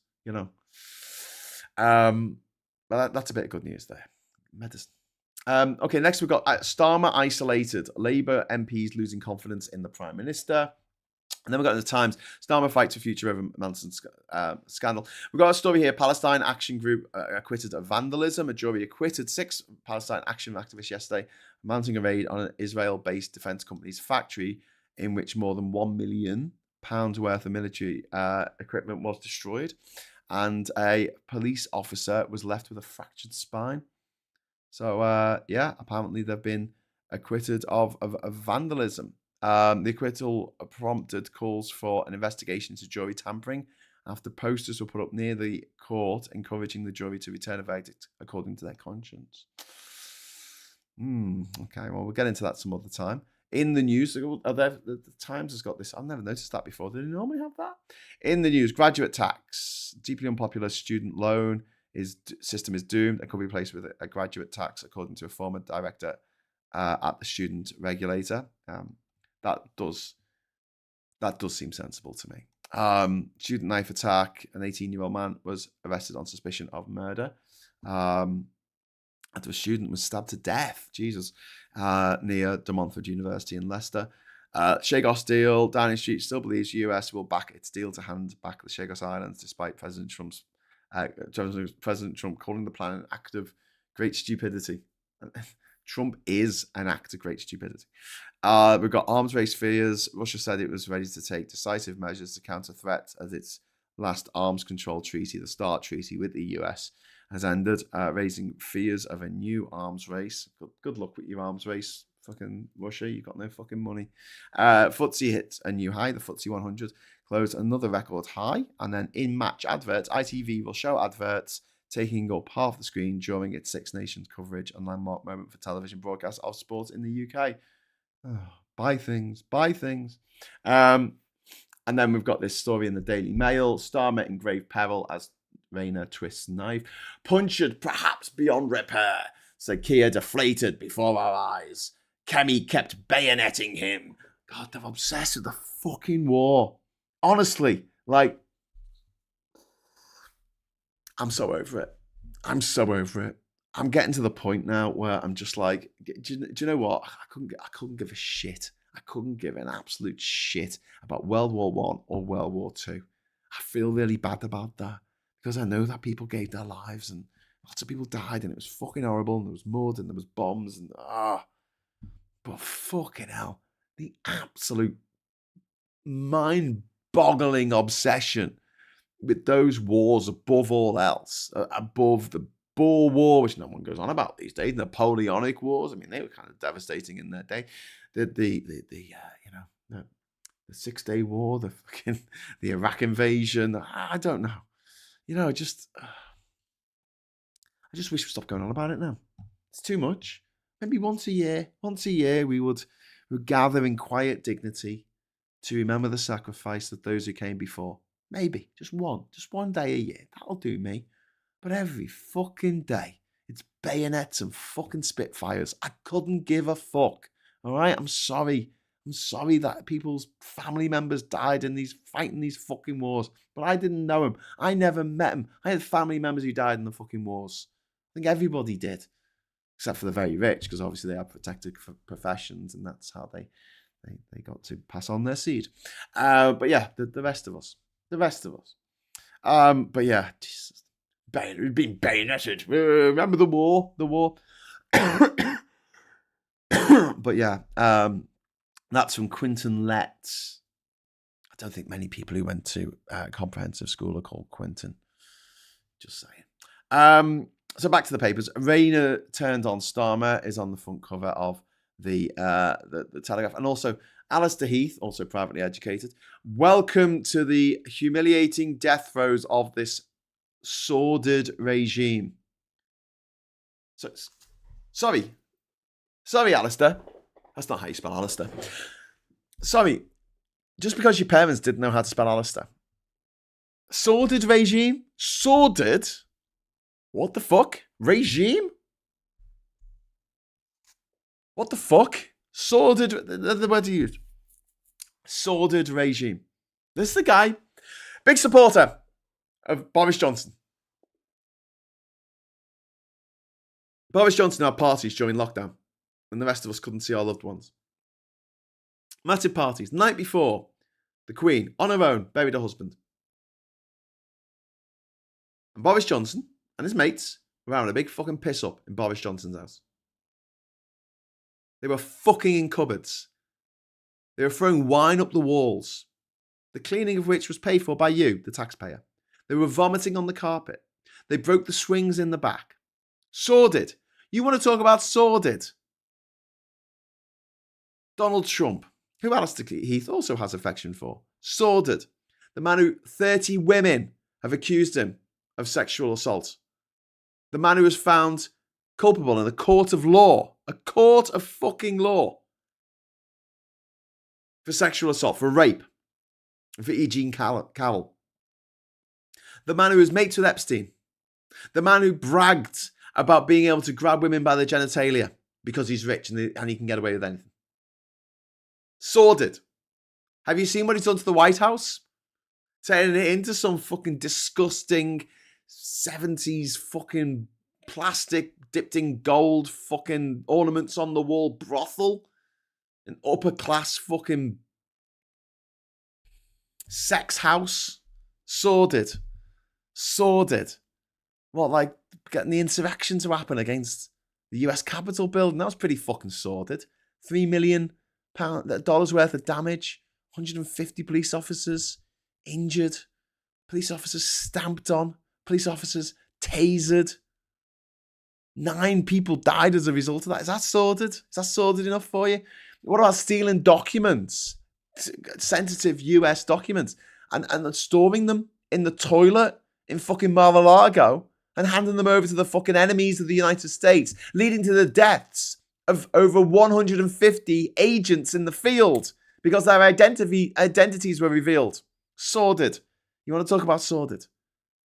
What about ringing up the governor of Georgia and demanding that he finds 11,780 more votes so he can win in Georgia in 2010? Sordid. Sordid. My God. Go fuck yourself. Jesus fuck. Not giving a shit about the war. It's a bit strong in my opinion. It's important that we honour and remember the fallen, but I get to the point about the papers making too much of the big deal. Yeah, mate, I live in Durham. Every fucking village here has got a war memorial. It's got a shit fucking bench that some twats made. Doesn't even look nice. It's got Lest We Forget written everywhere. When it's fucking War Christmas around Valentine's Day, not Valentine's Day, what's the other one? Remembrance Sunday, when everyone goes out and buys themselves little love hearts, poppies, puts them on themselves because they hate virtue signaling so much. They want to signal their virtue about how much they care about the past and care about history. Except, the history that's being taught in school, it's a bit too woke. So we're going to get rid of that and teach a new version of history where Britain did nothing wrong. I'm sick of it. I just like the obsession, especially up here in the northeast. It's not as bad in Liverpool, to be honest with you, but like around here, it is like, it almost seems like it's the only thing people care about. They don't care about the communities here. They don't care about the fact that, there's no fucking cafes, no flat roof pubs. Sorry, there's only flat roof pubs. There's no community centres really that you'd want to go to. It's all those horrible boxes that they built in the 1980s with like gravel on the flat roof. Jesus, I was thinking about this. Like, you go to Liverpool, you walk down Lark Lane, and there's just cafes on either side of the road. You got an embarrassment of choices. You go to I was in Twickenham last week when I was down in London, and walking down just any road there that wasn't a residential road, and it was just cafes and restaurants. You could eat Afghani food, you could eat Vietnamese food, you could eat French food. I mean, it was just like anything you wanted. Here in Durham, when you want to go out to a cafe to get a coffee, you've got to get in the car. Because there's no cafe in our village. There isn't a cafe here. There's not a cafe in the next village. I think the nearest cafe to us is probably about 3 miles away. And that's on its own. And I've not more. I'm not saying it's a huge number, but more than once we have literally got in the car to go to a cafe for a coffee, and we've got there and it's been closed, and there's been nowhere else to go in the village. Nowhere. There's not been a pub. There's not even a fucking, I suppose we go to the corner shop. It's fucking miserable. It is fucking miserable. And yet, every village has got, first of all, Union Jacks flying from every fucking lamppost. Rags are just sort of all been tattered in the wind, and half of them upside down. But also war memorials. Absolutely obsessed. You go down to Seaham, which is on the Durham coast, and it's a lovely place. Well, it would be. But they've got this massive, oversized fucking statue of a soldier looking sad. And I'm looking at it going, oh, fuck off. Just fuck off. I'm sick of hearing about it. We've got our lives to live. Stop living in the past. It's over. And you know what? It wasn't like this when I was a kid. We did just commemorate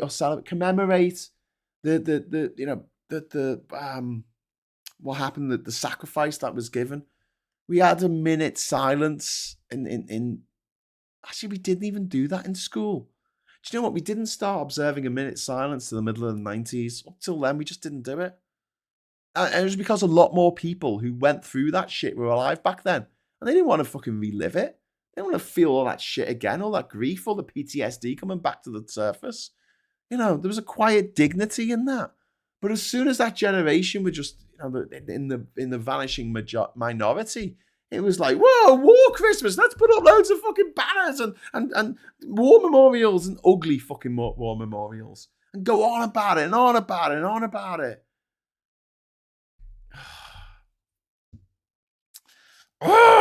Anyway, George only, thank you very much for the £5 super chat. No Bojo supporter has any right whatsoever to call any other party sordid. Why are fascists so comfortable with hypocrisy? Because their supporters don't give a fuck, I think. I think that's why, mate. But thank you very much for the super chat, which also, actually, that did trigger the confetti, so I'm going to send it off again. Confetti! Woo! Oh, excitement. We got the confetti again, which is all good. So thanks very much for that. I'm going to start another go. I doubt I'll get this one because I'm going to wrap up soon. It is coming up to 11 o'clock, but I'll get through the papers before I do. And this is a Poppy, a Holocaust survivor, gave me. She gave me for fundraising, and I wear it during November to honour the memory of people like her, not to glorify war or signal nationalism. Yeah. I think that's a very good point, actually, you've made there, Tinker. I think the reason why it needles me so much is because you're right. It should be about quiet dignity and remembrance of what was lost and what was sacrificed. That's what it should be about. But you're right, it's just become it's become a carnival of fucking jingoism and nationalism and an excuse for people to just have fucking the flags. It's undignified. That's what it is. It's absolutely undignified. I've got mates who served. In Iraq and Afghanistan, and they don't wear poppies anymore because of the connotations with the far right. And they've seen their friends killed in front of them, and yet they come back here and they're like, I'm not wearing a fucking poppy. They'll give money to the Royal Legion. I'm not going to fucking wear a poppy. And I think this might be interesting if it ever happens. If an ex-service man or woman goes on TV in November, at the beginning of November, and they're not wearing a poppy, and they make a big thing about it in the news, not wearing a poppy, you're not wearing a poppy, and they actually say, because I actually fucking served, unlike all these, wannabe weekend warriors out there, all these fantasists who But, you know, if there was a war, I'd be so good at it. No, you wouldn't. No, you fucking wouldn't. Most people who think they'll be great in a war, that very rarely turn out to be. People who fantasize about having a war, they're fucked in their heads. There's two things that kind of annoy me when people are thinking about what they want the future to look like. It's the ones who want a war and the ones who want a revolution. Both of those things end in civilians, innocent people, dying. Fuck that shit. I don't want it. I don't want it. Call me a lily-livered liberal. Call me a centralist. I don't give a fuck. I just don't want people to fucking die, screaming, bleeding out, or dying quietly in the corner of a disease because they can't get the fucking medicine, or watching their children starve to death in front of them. Yeah, I don't want that. Don't want that. Revolutions, fucking wars, tend to result in people fucking suffering and dying. I mean, armed revolutions. I don't mind the peaceful ones. Velvet revolutions are all right. But yeah. Yes, Graham, work started it in late 90s. Everyone had to down keyboards for a minute. Didn't stop external phone calls from coming through, though. Yeah, so I wasn't dreaming about that. We just didn't do it. And don't forget, my dad was in the RAF. I came from one of those type of families where the war was something that was gone on about a bit more than in other families, but I was keenly aware that we weren't normal in that respect. And yeah, even we wouldn't. I was a choir boy, so we used to have the Remembrance Sunday service, and we would walk out of the church in West Derby and St Mary the Virgin and go to the War Memorial, and we would stand there and people would lay wreaths in the War Memorial and make speeches, and that was fine. It was quiet, it was dignified, it wasn't like so jingoistic and nationalistic and using an excuse to just be a twat. I don't know. Not all boomers, says Mr. Tisk. Not all boomers. Anyway, so yeah, you're absolutely right. Not all boomers. Oh, it says it on the screen. Look at that. It seems to me the people who fantasize about war are the ones who wouldn't have to be directly involved, such as the old pensioners, etc., the same crowd who want national service. I don't think you're wrong. Well, many people have reclaimed the England flag from the far right as a civic and wholesome banner to rally behind, especially during international sports events like football, says Tinkernazer. Well, yeah. There's an official chart showing spending by group. 18 to 49 are spending with confidence. 50 plus spending is decreasing. That's interesting. The problem with boomers is national service ended with those born in 1939 and have false memories. Yep. Well, they heard all the stories, but they didn't go through it themselves. Anyway, back to the papers. Rayner turns on Starmer. MPs of the world unite. You have nothing to lose but your chains. This is Tim Stanley, also privately educated, telling the MPs to turn on Starmer because whatevs. Real-time cancer risk on your smartwatch. So they're saying that smartwatches now cause cancer. There is a website that has catalogued all of the things that the Daily Mail has said has caused cancer or cures cancer. And it's basically every inanimate object in the universe. Anyway, Connolly charges sped up by law chief. Lucy Connolly had her prosecution for stirring up racial hatred fast-tracked by Lord Herner, the Attorney General. Yep, good. Don't stir up racial hatred. Lucy Connolly, right, this woman who wrote this tweet encouraging people to go out and burn down asylum seeker hotels with asylum seekers and murder women and children. She wasn't done under the Racial fucking Equality Act or anything. She was done under a 1980s law about public order, about not inciting violence. She incited violence. That's what she did. It was a law that was brought in under Thatcher. And she pled guilty to it because she fucking did it. And now she's shown as a hero of or heroine of the hard right, the Farage fuckers and all those bullshit artists. Brother of Shin Bet chief helped Hamas. The brother of Israel's internal spy chief has been arrested and set to be charged with aiding Hamas. Well, we always knew there was a little bit of collusion going on there, didn't we? Because it was quite in Israel's interest for those people to die on October the 7th, wasn't it? Because it allowed Israel to invade their neighbor and Netanyahu to keep his worthless hide out of jail for a few more years. Crotch bind set for Six Nations ad break. Cool.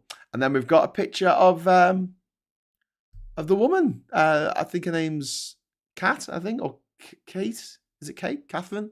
All right, there she is, Katerina. She says, "Hold on to hope." So there you go. She smiled. That's cool. Put a picture of her on the front. And then we've lost John Virgo. He's died at the age of 79. He died suddenly at the age of 79. That's a bit of a loss to the snooker world. Daily Star there. Yeah, they met. No sweat. Caught in the flash. And then we have a bombshell. Ghislaine Maxwell email appears to say that this photo of Andy Windsor with accuser Virginia Giuffre is real. Yep. Daily Express here. Starmer climbs down to allow Mandelson files released by MPs. Thank you for backing cancer care call. Cancer patients will get personalised plans to help them cope with the psychological toll of their diagnosis, and a major victory for the Express Cancer Care campaign. Well, they color me shocked. I mean, the looks like the Daily Express has done something decent for a change. Normally, it's going around hacking dead women's phones. But yeah, the personalised plans to deal with the psychological impact of cancer, that is something that I think really needs to happen. Absolutely. And then we've got the FT. We'll come to the FT in a moment because there's lots to read in that. But then we've got the Charlie XTX there in The Guardian, privately educated, of course. Could she pivot? Can she pivot from pop to the silver screen? I'm sure she can, because she's no doubt got the contacts. It's over for Starmer, say leader MPs amid fury over Mandelson. Number 10. I said no 10. Number 10, release papers on Peter's appointment as ambassador to US. Israel bulldoze allied war graves in Palestine. This is fucking disgusting. This is about war graves from the Second World War being demolished. From the First and Second World War, actually, but being demolished by Israel. Fucking gobshites. Why wasn't people getting vexed about that? Autistic girls are much less likely to be diagnosed. I think we know this. Autism in women is less likely to be picked up. And I suppose it's good that they're making a fuss about it now, because it definitely should be. Furious MPs force Starmer into U-turn on Mandelson files. Shaken PM abandons plans to withhold some documents detailing disgraced Peter's appointment on national security ground after angry revolt in Commons led by his own ex-deputy Angela Rayner. And then liar, pants on, hired! And then there's another picture of Mandelson in his underpants that we do not need to see. So, yeah, we're going to go over to the FT in a moment. But first of all, Jamie Evans was sacked by the Tories last month. He's a Welsh MP, was he? Breaking news, former Conservative Jamie Evans has been unveiled as the latest defector to refuck. Oh, okay. Why was he sacked? I think it is right as we as a nation take time to remember all those who have fallen in conflicts. Yeah, but like I say, it should be one day. One day. We don't need to turn it into a carnival. And I really don't think that my everyday should be impacted by having to look at shite bits of fucking artwork that some gobshite has put together because they want everyone to know how much they care about the people who they never met, never knew, who died in a fucking war that ended over 100 years ago. Just bizarre. Did they go on about the Napoleonic Wars in 1912? Was that like a big thing? Was that like a big topic of conversation on the fucking Titanic? Was it? The Guardian were frothing themselves dry to get Starmer in. He's standard hollow centralist. Suddenly he's a problem for them. Jez, with all due respect, mate, I think you were reading a different fucking newspaper to me, because The Guardian's the newspaper that's got Owen Jones in as a columnist who hates Starmer with every element of his being. I mean, seriously? Okay. Ivan, I must be living in a different fucking world, man. Ivan, Starmer's speech at 11 a.m. Thank you very much, Ivan. Okay. Do you want to continue on? I'll bring the speech up here. We can watch the speech together. Come on, we'll watch the speech together. Should we do that? It would probably be a bit late coming on. Does anyone? Do you know what? Do you know what? Right. I'm going to do this in real time because you remember when I was round at Scott's last week, and then when I was around at Rachel's and we were doing the polling, we did some polls, and I changed the graphics while we were doing it because I had to change the CSS for the text coming up here to format the text in a particular way. Do you remember that happened? Probably not. I don't know. I'm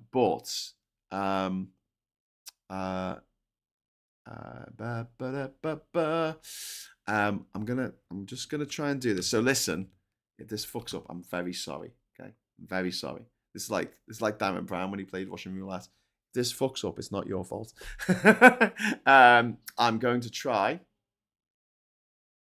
Noisy fucker. I'm going to try. So it's noisy going past. Doing this. Yes, it came back. Okay, right, we can do this. We're going to have a poll, my friends. We are going to have a poll.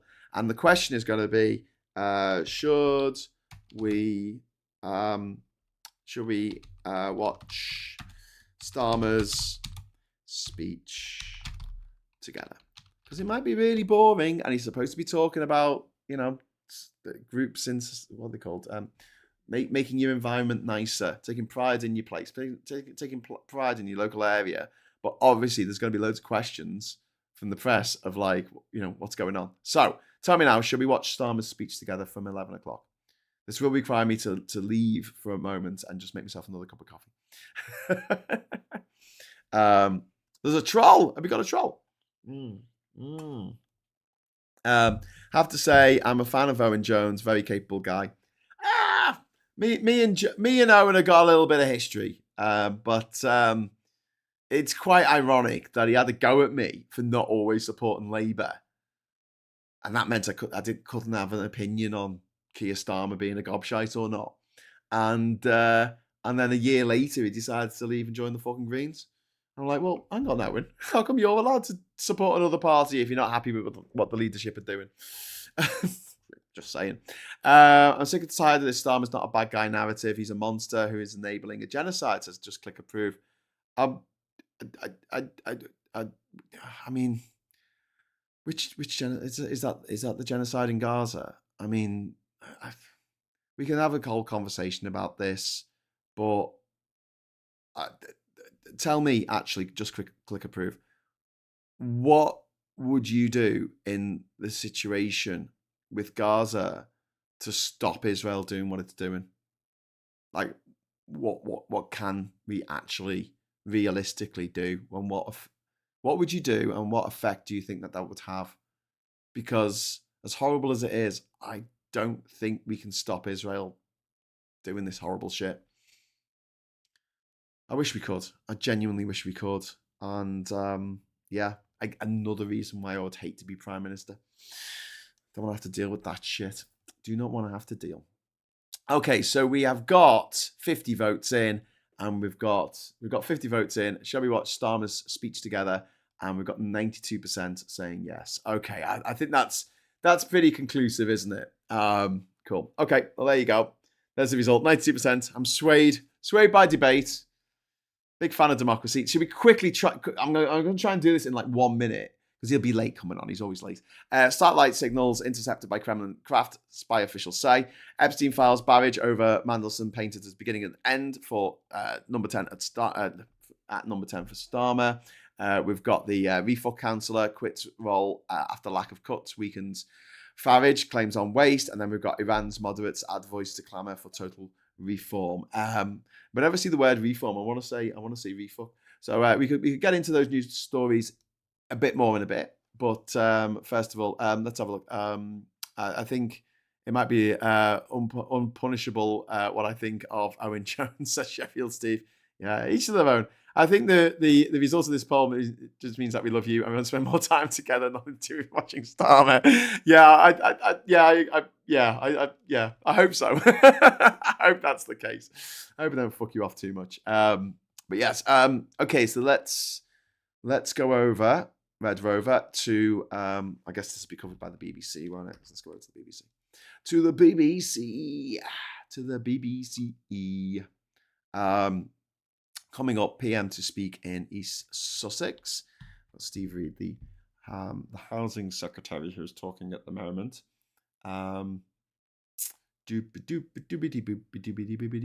Sorry about this. I've just got to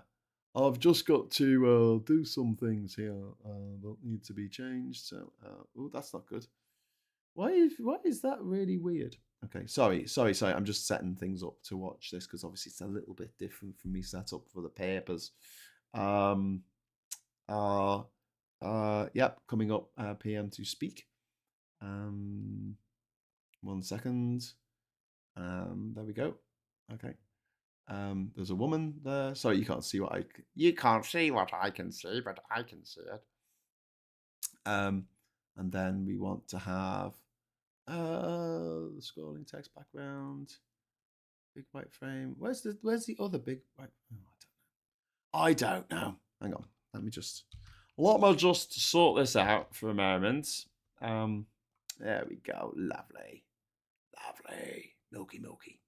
I'm just getting the image set up for us to watch together. Come on, we can watch it together. It'll be fun. So I'll show you where we are at the moment. Okay, this is where we are. We've got an empty podium, but there's a woman there. She's having a chat. Oh no, it's gone. It's gone to some guy who's not wearing a tie. You should be wearing it. Why aren't you wearing a tie, man? You should be wearing a tie. Why aren't you wearing a tie? I'm gonna write to the BBC. I was watching the BBC and there was a man and he wasn't wearing a tie. Owen Jones is a grifter. Shame. Really, once upon a time, he had some good opinions and has a platform to project them. I don't think he's a grifter. Like I say, me and Owen have had some run-ins over the years, right? I was really unimpressed by his behaviour during the Brexit wars. He didn't support us at all during those years because he was obviously supporting the then leader of the Tory party. No, not the Tory. What are they called? Labour. The Labour Party, who was a big Brexiter for some reason, for some inadequately explained reason. But yes, where's his bloody poppy? Says Jez Hunt. Yeah, indeed, my friend. He could stop arming them. Says Just Click. Look, if we talk about Gaza, we talk about Israel. We have things in place that means that we sell some armaments to them. They've gone through the list and they decided which ones they can stop selling them. They can stop selling. But if we stop selling them all, there are supply chains that will break down. And it's not just Israel alone. It's other countries, including ourselves, that will be impacted by that. We will get sued by the other fucking parts of the manufacturing process because we didn't do the thing that we had signed the contract to fucking do, right? And it's a shit system, I know. But those companies and governments from other countries, when we fail to, deliver on what we're supposed to send to them, they'll sue us and we'll have to pay eventually. I don't know how exactly it would work because the WTO has been fucking dormant, moribund for the last bloody 10 years, thanks to Trump.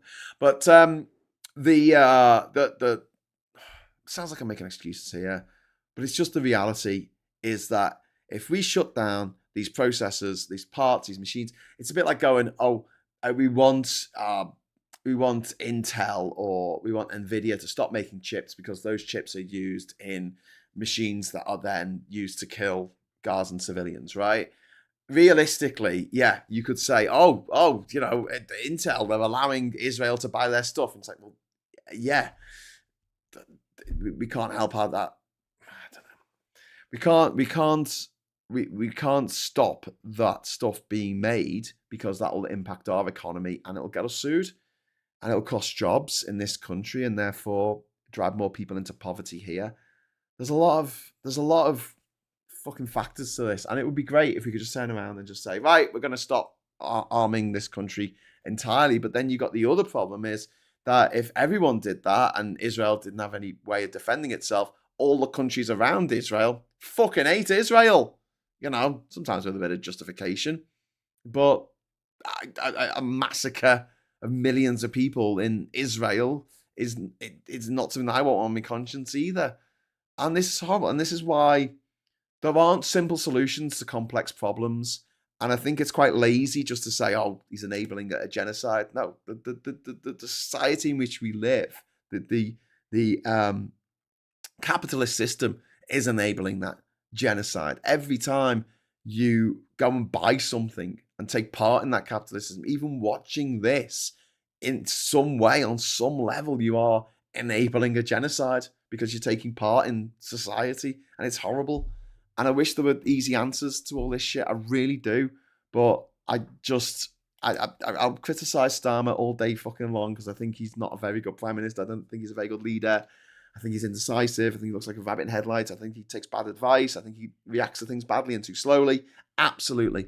But when there are people out there committing actual genocides in Ukraine, in Sudan, in Yemen, in Gaza, who are actually commanding their troops to go out and murder civilians, to rape women, to destroy energy infrastructure so that people freeze to death.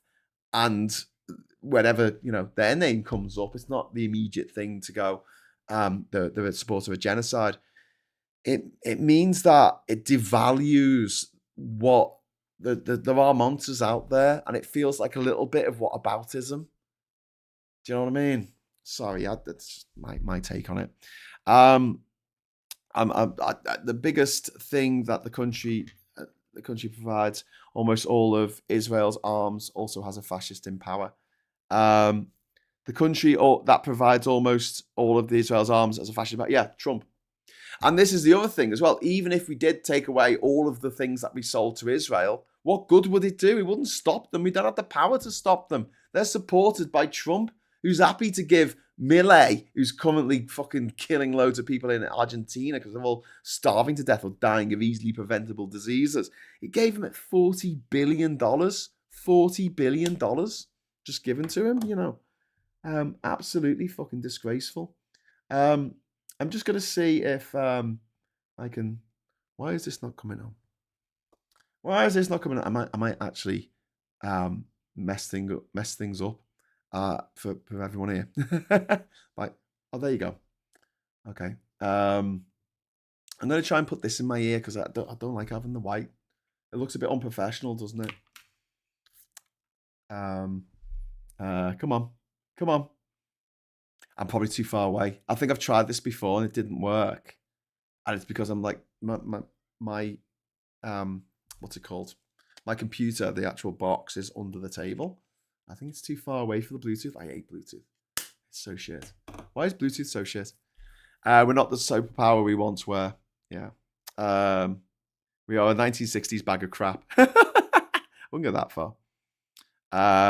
Israel sold Skyhawks to Argentina. All bets are off. To be honest, I think we need a more reliable supplier than Lockheed Martin. Yeah, I agree with that. So Keir Starmer to speak shortly. We're still waiting on the BBC here. When he does start speaking, by the way, I'm going to go and make myself a cup of coffee. Because I need another coffee. Skyhawks are a 1960s bag of crap. We are a superpower. We were a superpower at one point. Then we had 2 world wars and got rinsed by our main weapon supplier. This is very true.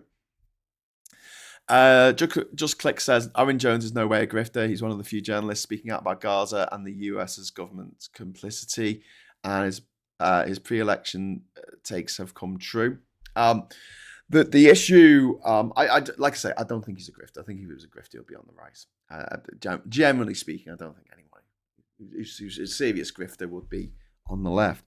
But all I can say on the whole, his hatred, his visceral hatred of Starmer, and also, he's not alone in that. Femi fucking hates Starmer. Like, Femi fucking despises Starmer. But I go back to that whole thing of, like, with Labour, I get at least 50% of what I want. There's some good things in there. The renters' rights bill is fucking amazing. The fact that they're giving workers' rights a boost for the first time in decades, putting up the minimum wage, going for the energy revolution, nationalising the trains. I mean, that is huge. There's a lot of stuff in there that I like. I'll get none of that under the Tories. I will get none of that under refuck.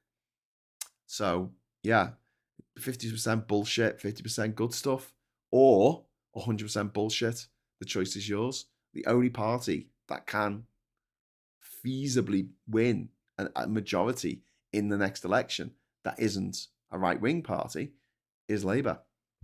Anyway, we've got to go over to Prime Minister's about to speak. So here we go. He looks a bit confused. Right, to begin by addressing some of the issues. That's terrible sound. Around the Mandelson case. That's terrible sound. I entered politics later in life. Oh, someone's turned the gain down. I did so after a career in the still criminal bad. justice system. That is really bad sound. That's not me. Director of Public Prosecution. That is their bad sound. I entered politics. I'm sorry. Not for personal gain, not for status. Really bad lighting as well. And not to live a life detached from the reality that most people face. Such a bad line. I entered politics because I wanted to change our country for the better. Someone sort out the sounds. To make it fairer, safer, more secure. I don't know if I can listen to this. And I still believe that most people sounds like he's fucking talking through a comb and a bit of paper. Whether as civil servants Audio is just bad on Sky News. The lighting's awful. For the same reason. The lighting's awful and the sound's awful. Because they believe in service. Why didn't you pay someone to set this up? In duty. I do this every day. Because they believe in the public good. Buy yourself a fucking light. But that is not why some people do it. Buy yourself a fucking... And that is not why Mandelson did it. And that sense of duty only matters if the standards of public life are upheld. And in recent days, serious allegations and serious evidence has emerged concerning Mandelson's conduct, including his relationship with Epstein, a convicted sex offender. It had been publicly known for some time that Mandelson knew Epstein, but none of us knew the depth I've just changed the contrast and the brightness and the gamma relationship to make him look a little less dead. What has come to light has raised serious questions. Information that was not known at the time of his... Oh, no, he's not quitting. He's absolutely not quitting. Before he was appointed ambassador, I think that's going to happen. Mandelson was asked directly about the nature of his relationship with Epstein. He was asked whether he had stayed at Epstein after his conviction. And when, later, further information came to light, he was asked whether he had accepted gifts and hospitality, about whether he had been fully transparent about the relationship. Feckle the puny. Information now available. I'm singing that in my head. Makes clear that the answers he gave were lies. He portrayed Epstein as someone he barely knew. And when that became clear, and it was not true, I sacked him. Such deceit is incompatible with public service. Jess Hunt. I'm so angry I've taken my tie off. No one is above accountability. And no one, however well connected, however experienced, however senior, should hold public office if they cannot meet the basic test of honesty. I also want to address the publication of the information Mandelson provided during the appointment process. I understand the strength of public feeling. I share the anger that people feel when powerful individuals appear to escape scrutiny.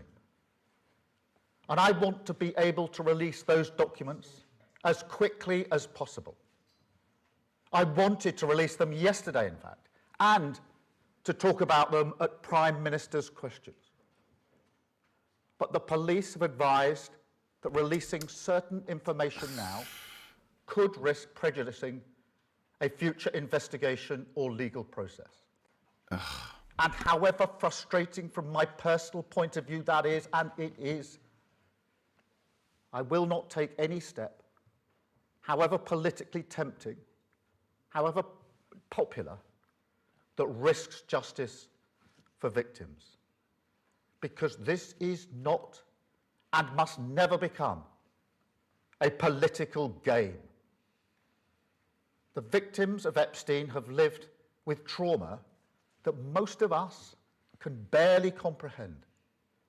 And they've had to relive it again and again.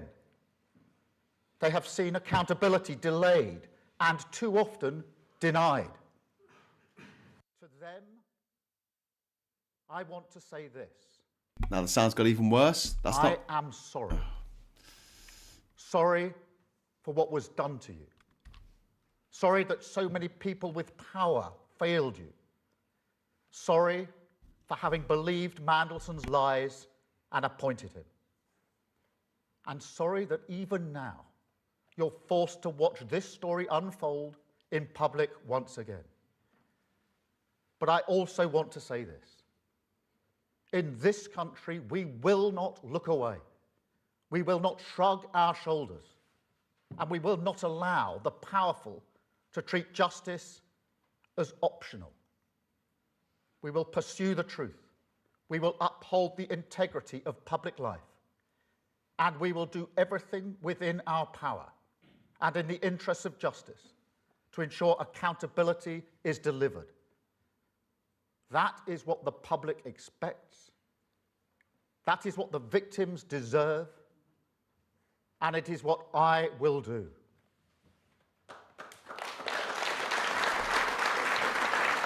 Oh, that was a big nothing burger, wasn't it? I think he said much more than he said yesterday in 5 minutes of questions. Thank you very much, Miss Paula Thomas.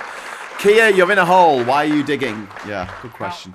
I'm here today in Hastings for similar reasons. Because I love this country. It is the greatest country in the world. The progress and prosperity I've seen throughout my life. I'm going to make myself a cup of The coffee journey while he that talks I've about been on this, and then I'll come personally, back in a moment, and from then a hopefully we'll have some working-class questions. background Okay? to this, I'll be back. I owe everything to this country and its values. I've spent most of my professional life serving them, not just in politics. And I believe that pride, shared by millions, is the key not only for uniting our country, but also for finding in each other the strength to create, in defiance of an increasingly volatile world, a Britain built for all. Now, you heard it from Kevin, or I think I should address you as Mr. Hastings. And I want to thank you and everyone else like you who give their heart and soul to the ground beneath their feet. I believe in that pride. I believe in that purpose. I believe in British values, in rules that protect those in need, in the freedom to live and let live, in decency and tolerance, in respect for difference under the same flag. A common good.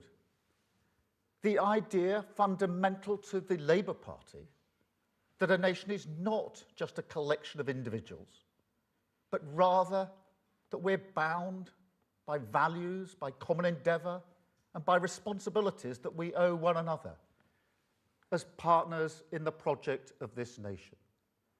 I believe in our way of doing things when it comes to integration, a British way that has always been grounded in the fairness of the two-way street, in rights and responsibilities, in contribution, the common sense that says people who come here, who work hard, contribute to our success, embrace our rules, buy into this project, they can become not just citizens, but neighbours, friends, equals, part of us. But most of all, I believe that these values make us strong, that in a world that increasingly preys on weakness, I believe Britain is stronger as a tolerant, decent, and respectful country.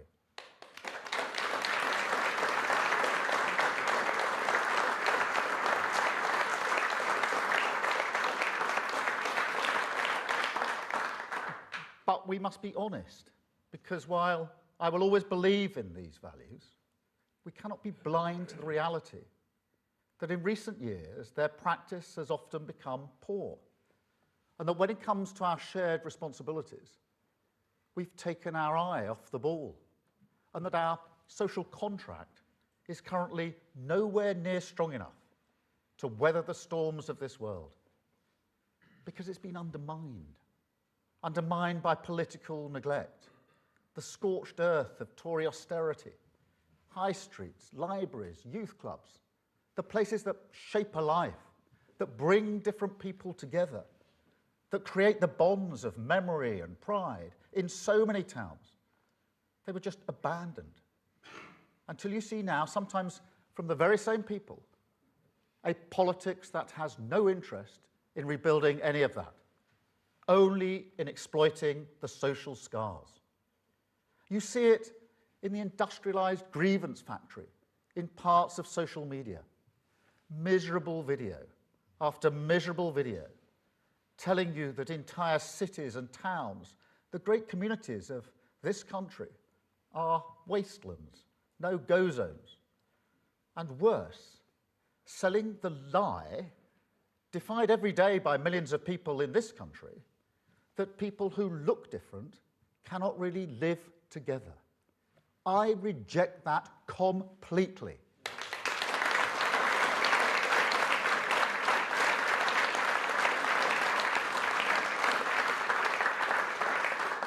And you see it in politicians, like the Reform candidate for Gorton and Denton, who look at people like Rishi Sunak, Shabana Mahmood, and presumably Marcus Rashford, Shirley Bassey, Anna Sala, and say they can't really be English or Welsh or Scottish because they are not white. An affront to British values as I see them. And I tell you, as long as I've got breath in my body, I will always fight against that politics.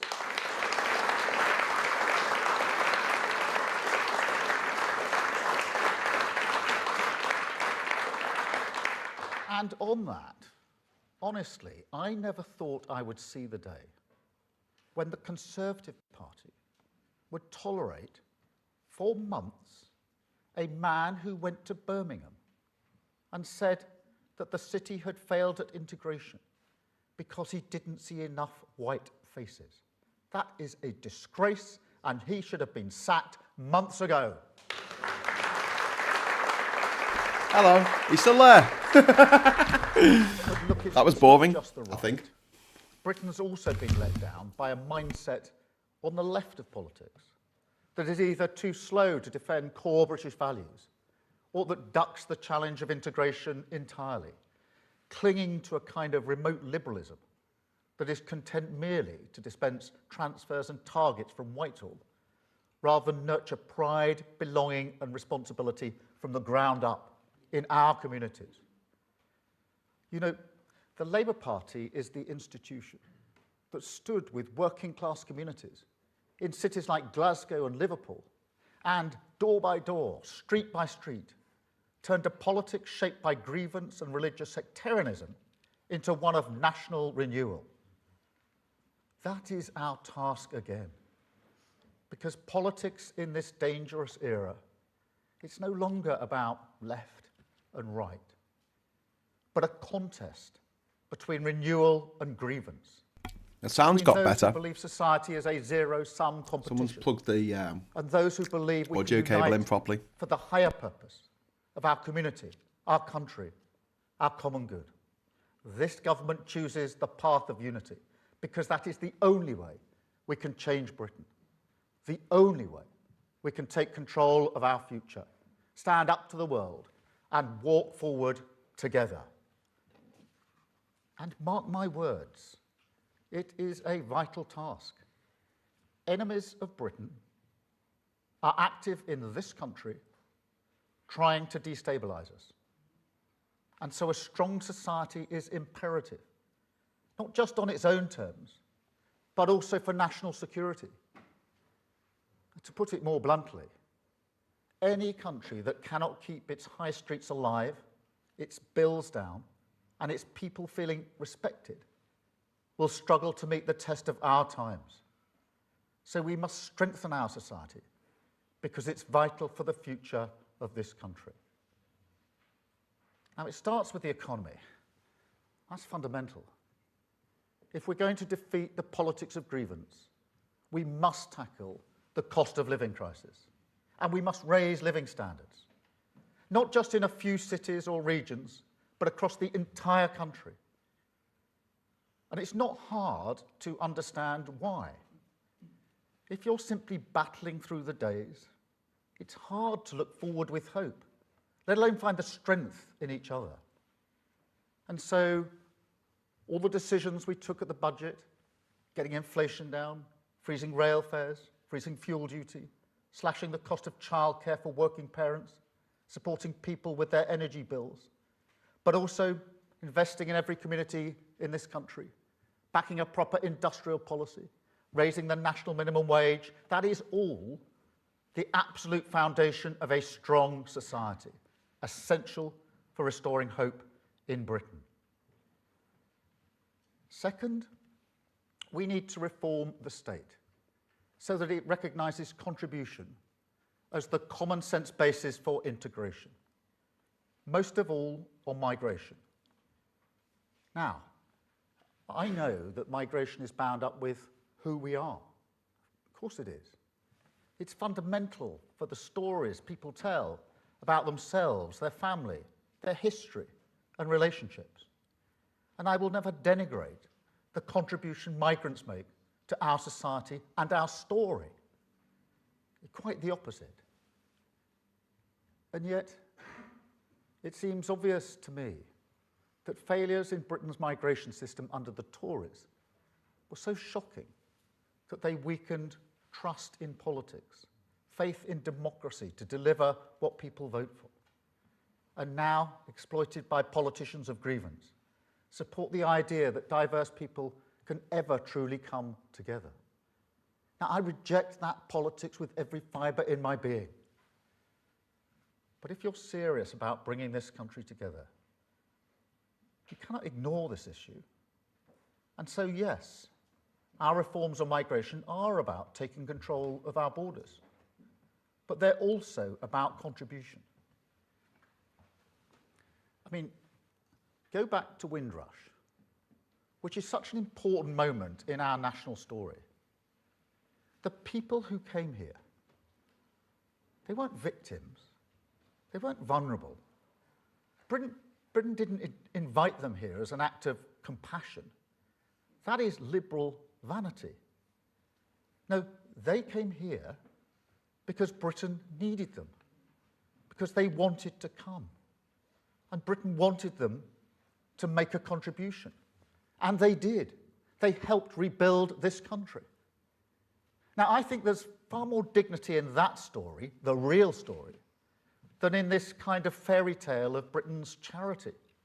There's a mutual respect in it, a fairness grounded in contribution that I believe has always been the basis of trust in migration policy for the vast majority of people in this country. And so our reforms to migration, they will boost integration, they will restore trust, and they will help return us to a situation where the migration policy cannot be exploited by people who think that whiteness is the same thing as Britishness. And third, we need to be more vigilant in asserting British values and call out those who want to divide us, whoever they are. Now, obviously, that goes for any form of extremism, whether that is extreme right ideologies and their hatred of Muslims, or Islamist ideologies and their hatred of Britain and Jews. But it also means we've got to fight a more insidious, passive tolerance. I mean, it's Someone's not playing the hard trumpet to support outside. the just cause of a Palestinian state. That's his without audio, being not mine. anti-Semitic. Millions of people do that, and I'm one of them. It is the policy of this government and this country to recognise Palestine. And yet, on the marches that supposedly support that cause, you will often see clearly racist banners, anti-Semitic hate, a fact that leaves a minority community in this country scared and intimidated. A community which, let us not forget, suffered the most recent terrorist attack on these shores. How can that be right for a country with values like ours? How can it be right to turn a blind eye to racist hatred of any kind, whether victims are Jews, Muslims, or any minority? It can't. And so, frankly, we do need to be much clearer as a society about what we expect of people and the responsibilities that come with rights. And that means much stronger powers to the Charity Commission to shut down charities that promote extremism. It means tougher regulation of homeschooling, because schools are so important for integration. And so we need a higher bar for people who want to opt out of that responsibility. And it means we need to improve across the state English language provision. Now, it's a simple argument. Everyone who comes here, who lives here, should have an opportunity to learn English, because it's essential for participation in our society. And so they should be expected to learn English. And yet, for years, we've simply not asked people to do that. That is a recipe for exclusion, and frankly, for people being vulnerable to abuse and exploitation. So we will change that, and we will stand united and together against any individual or organisation that does not want to shoulder the responsibility of British values. Fourth and finally, we've got to reverse the devastating decline in our communities. Give power, agency and control to people who want to improve their community. Now, you can see the signs over here, Pride in Place, led by you, backed by the government. That is a £5 billion programme with an extra £800 million today, investing in 284 neighbourhoods in every corner of our country, including here.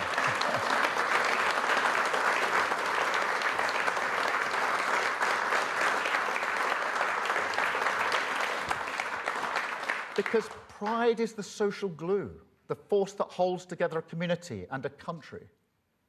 And yet, there's a paradox. This is the country where local identities, down to the village level, burn more fiercely than any other, where accents can change over a very small distance, where you get, amongst other things, a football league pyramid of 92 teams, 92 identities, 92 passions, and countless local rivalries. That's unique. We're a country of 4 nations, distinct and proud, where, as this weekend's rugby will show, tribal rivalry is part of who we are. And yet 4 nations who time and again run through the fire together, a country forged by the solidarity of working people. But this is also a country, and this is certainly for England, where the state is one of the most centralised in the world, and where all that ferocious pride is completely ignored by politics. Take a man some of you know, Bernard Stonestreet, who I think is here. Where's Bernard? Bernard, very good to see you here. 24 years of service in the Royal Marines, I believe. Tours of the Far East, the Middle East, Europe, and Northern Ireland. The car alarm is also their soundtrack, not mine. That may seem enough service. Ivan, thank you very much. But not for I Bernard. do think Starmer is more animated in Bernard worked PMQs. tirelessly for He Sussex, should be more so in Hastings, these speeches. the ground Well, beneath your feet, he does feel like he's opened delivering a a centre eulogy for for someone he veterans. didn't really like. where they can come and get support for mental health advice, particularly from people who've been there. He's opened a veterans cafe too, and Thanks, is looking to help Ivan. homeless veterans as well. Thank you, John.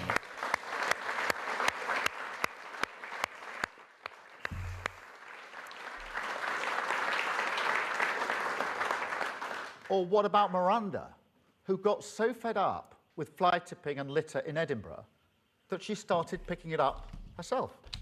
And then, when people started saying they wanted to help, she set up litter busters.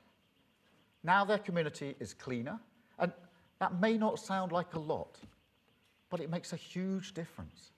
It changes how you feel about your town, your future, even your country, when you look out the window and see that people care. Now, ask yourself this question. Wouldn't politics be better if we truly backed that kind of pride? And this is what the Tory levelling up scheme never really understood. Yes, people want investment, and this government will back them. We're rebuilding our public services, opening new nurseries, breakfast clubs, health centres, investing in community infrastructure. But investment is a means, and not an end. It's about power, as well as pounds and pence, a way for communities in an insecure world to take control of their own fate. Come on, So yada, yada, yada. Get on with it. Where's the centre double in speed Bexhill. button? Let's Oh, it's live. I bring can't double a speed it. dance and arts centre to the Grimsby Docks. Oh, stop Invest talking in so a slow. youth Go and centre take some in Wirral. questions. Run We want to talk about bingo nights in Mandelson. Coleraine. Clean up Coke Bridge. Create better sports facilities right here in Hastings. But most of all, let's do it together. Because I've always believed that people with skin in the game make better decisions about their community and their future. And so that is what we will do. A programme that backs people to change what matters to them. The very definition of a two-way street. A partnership of pride. That is how the state should work. And with my government, it will. Because I tell you, if you want to know where hope lives in Britain, it's in our communities. That is where people come together. It is where you will find our common good. And that is where we will discover once again the courage in each other. Communities backed by the state, fired up by pride, taking responsibility for the renewal of this great nation. So, whatever your politics, if you're proud of your community, join us. Because this is a cause that will give you control over your future, strengthen us on the world stage, create a Britain truly built for all, and show, in defiance of the politics of grievance, that we can walk forward together. Thank you very much indeed. Thank you. Right, come on, take some questions. Take some questions.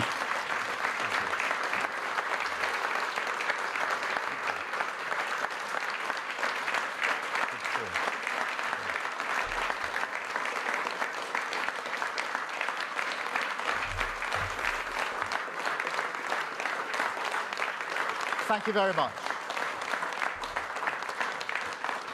I'm now going to take a number of questions from the media. Can I start with Chris from the BBC? Chris. Thank you, Chris.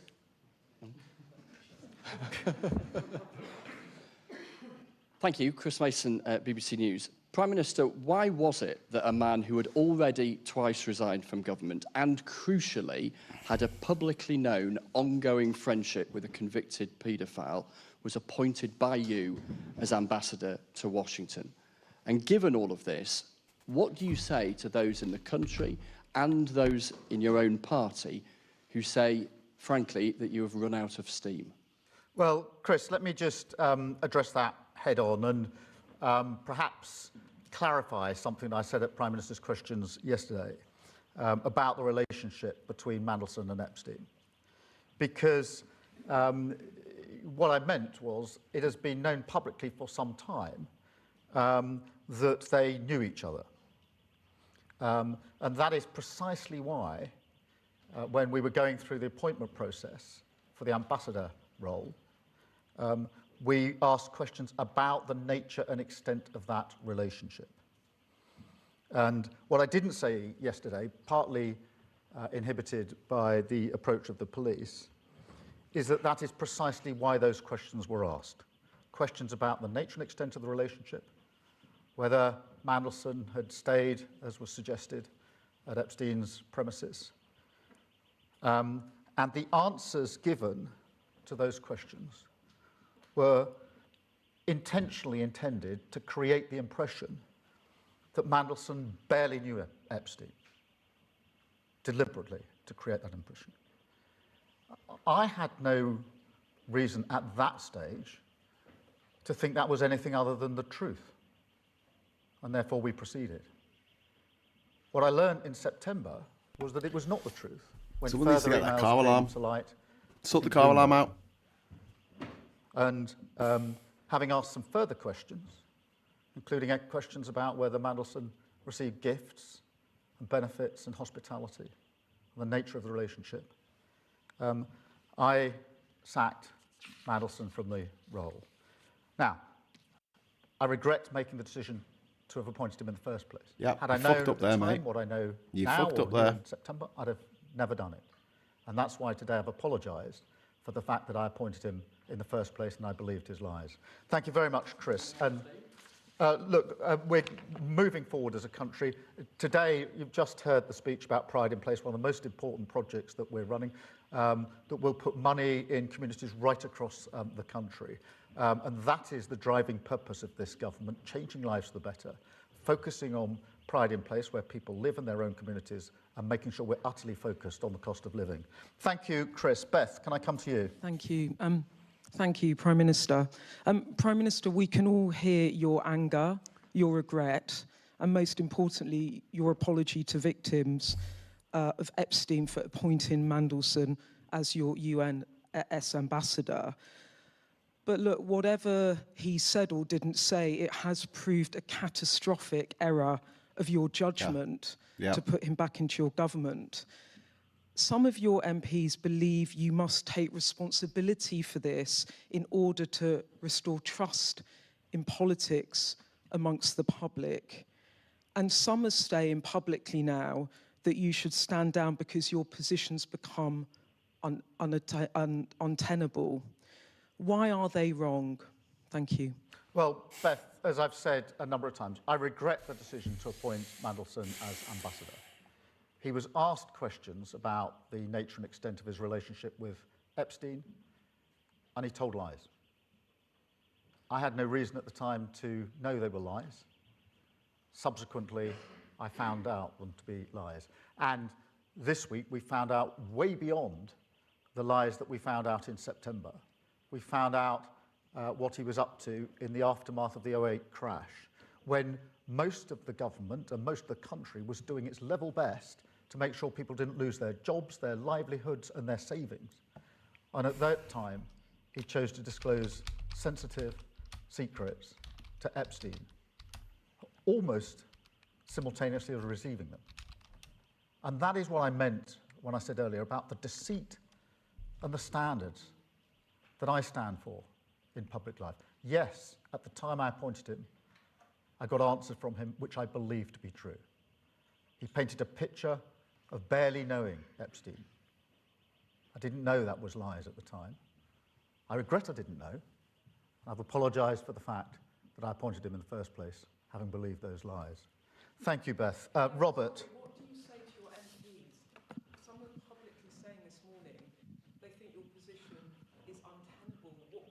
Please, directly, what do you say to them? Firstly, let me say I understand their anger and frustration. I'm angry and frustrated like them, because nobody wants to see these deceits in public life. They are angry about his association with Epstein, as am I. They're angry about what he did at the tail end of the last Labour government, and frustrated, as am I, that the full information of what was asked and answered when he was appointed can't be in the public domain. That is frustrating.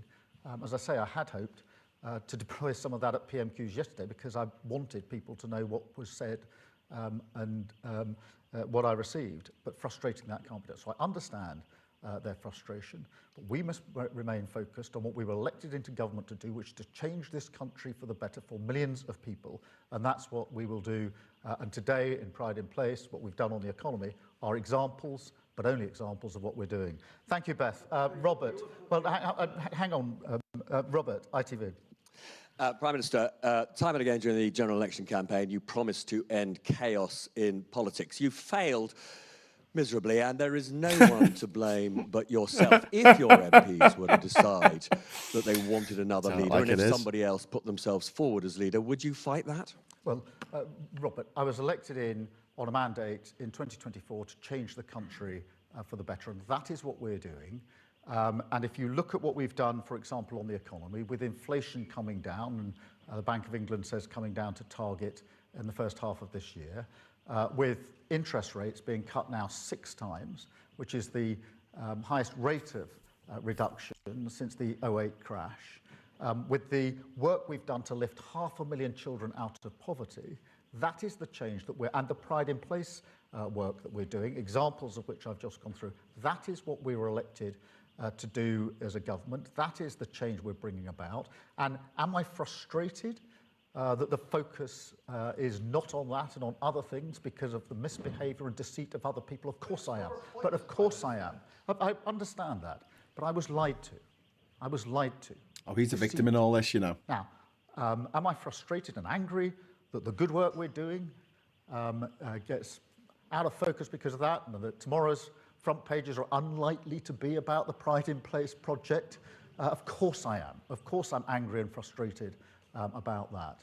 But that is the work, that is the change that will affect millions of lives, and I will remain focused on it. LB, will you just... Supporters in the room. My dad was a tool maker. I've got Natasha from LBC. Natasha. Natasha from LBC. Prime Minister, you mentioned national security in your speech just now being vital for our future. Donald Tusk has said Poland will launch an investigation into links between Jeffrey Epstein and Russian intelligence. Would you like to do the same? Yes, and please. Mandelson, obviously you are a distinguished lawyer. I think the question many of our listeners and viewers have is, when you had that evidence about Lord Mandelson handed to you, why did you then believe him? Just on the first Yeah, point, I 'cause think you're a whether fucking it's idiot. Poland or elsewhere, 'Cause you fucked up. We're obviously always working with our allies Say you fucked on up. any issues of national security. On the question of why, look, the questions were asked of Mandelson, and he provided answers to those questions. They were about the nature and extent of his relationship with Epstein. They were about issues such as, did you stay at the premises? Because that was in the public domain. That was something we needed answers to. And when he provided answers to that, I had no reason to believe he was telling anything other than the truth. In September, Bloomberg produced some emails which made it clear to me and others that what I'd been told at the time was clearly not truthful, which is why I sacked him. What we've learnt this week is the further deceit that has been carried out in relation to government secrets that were released during the very course of the recovery when the government was working so hard to the 2008 crash. But I believed what he said to me. I regret that. I apologise for having believed him. He gave answers to the questions that were asked of him. I assumed and treated those answers as true. It was obviously a mistake. Thank you. I've got Sophia from Sun. Thank you, Prime Minister. You've spoken passionately today about victims and apologised to them. So I have to ask, even though you did not know the full extent of Mandelson's ongoing friendship with Someone's turning Epstein, the alarm off. Thank it you. was never a good look at the time. No. Did you not personally have any reservations whatsoever about what you did know about that ongoing friendship? Any doubts, any curiosities? And do you feel confident you can ride out this storm? Well, the original there was a due the alarm's still going diligence on. exercise that culminated in questions being asked because I wanted to know the answer to certain issues. Hey, That's it's why off. those It's questions gone were off. asked. The answer to those questions were not truthful. There was then, I should add, security vetting carried out independently by the security services, which is an intensive exercise that gave him clearance for the role, and you have to go through that before you take up the post. Clearly, both the due diligence and the security vetting need to be looked at again. I've already strengthened the due process. I think we need to look at the security vetting because It now transpires that what was being said was not true, and had I known then what I know now, I'd never have appointed him in the first place. In relation to your question, I was elected in with this Labour government to bring about change for millions of people. That's what I intend to do. The examples today are only examples of the pride in place. That makes a massive difference to so many communities, and it's not just a question of the money we're putting into communities, it's the power we're giving to them to make the choice over what the money is used for, which is vitally important. And the work we're doing on the economy to stabilise it, which is what we've done, will be to the huge benefit of millions of people across the country. Can I have Dave from the Mirror, please? Dave. Dave back from Mirror. Could I just clarify on the basis of what you said today and what you said yesterday? What was your understanding of what the relationship between Mandelson and Epstein was? I mean, were you under the impression then that he had completely broken off contacts, friendship at the point of conviction? And at the point you knew that there had been a relationship in the past, you knew that this was potentially a very dangerous situation that could come back to haunt you. Did you, as it were, make a deal with the devil that you knew that this could be damaging, but at the same time, Donald Trump is equally sort of impacted by this?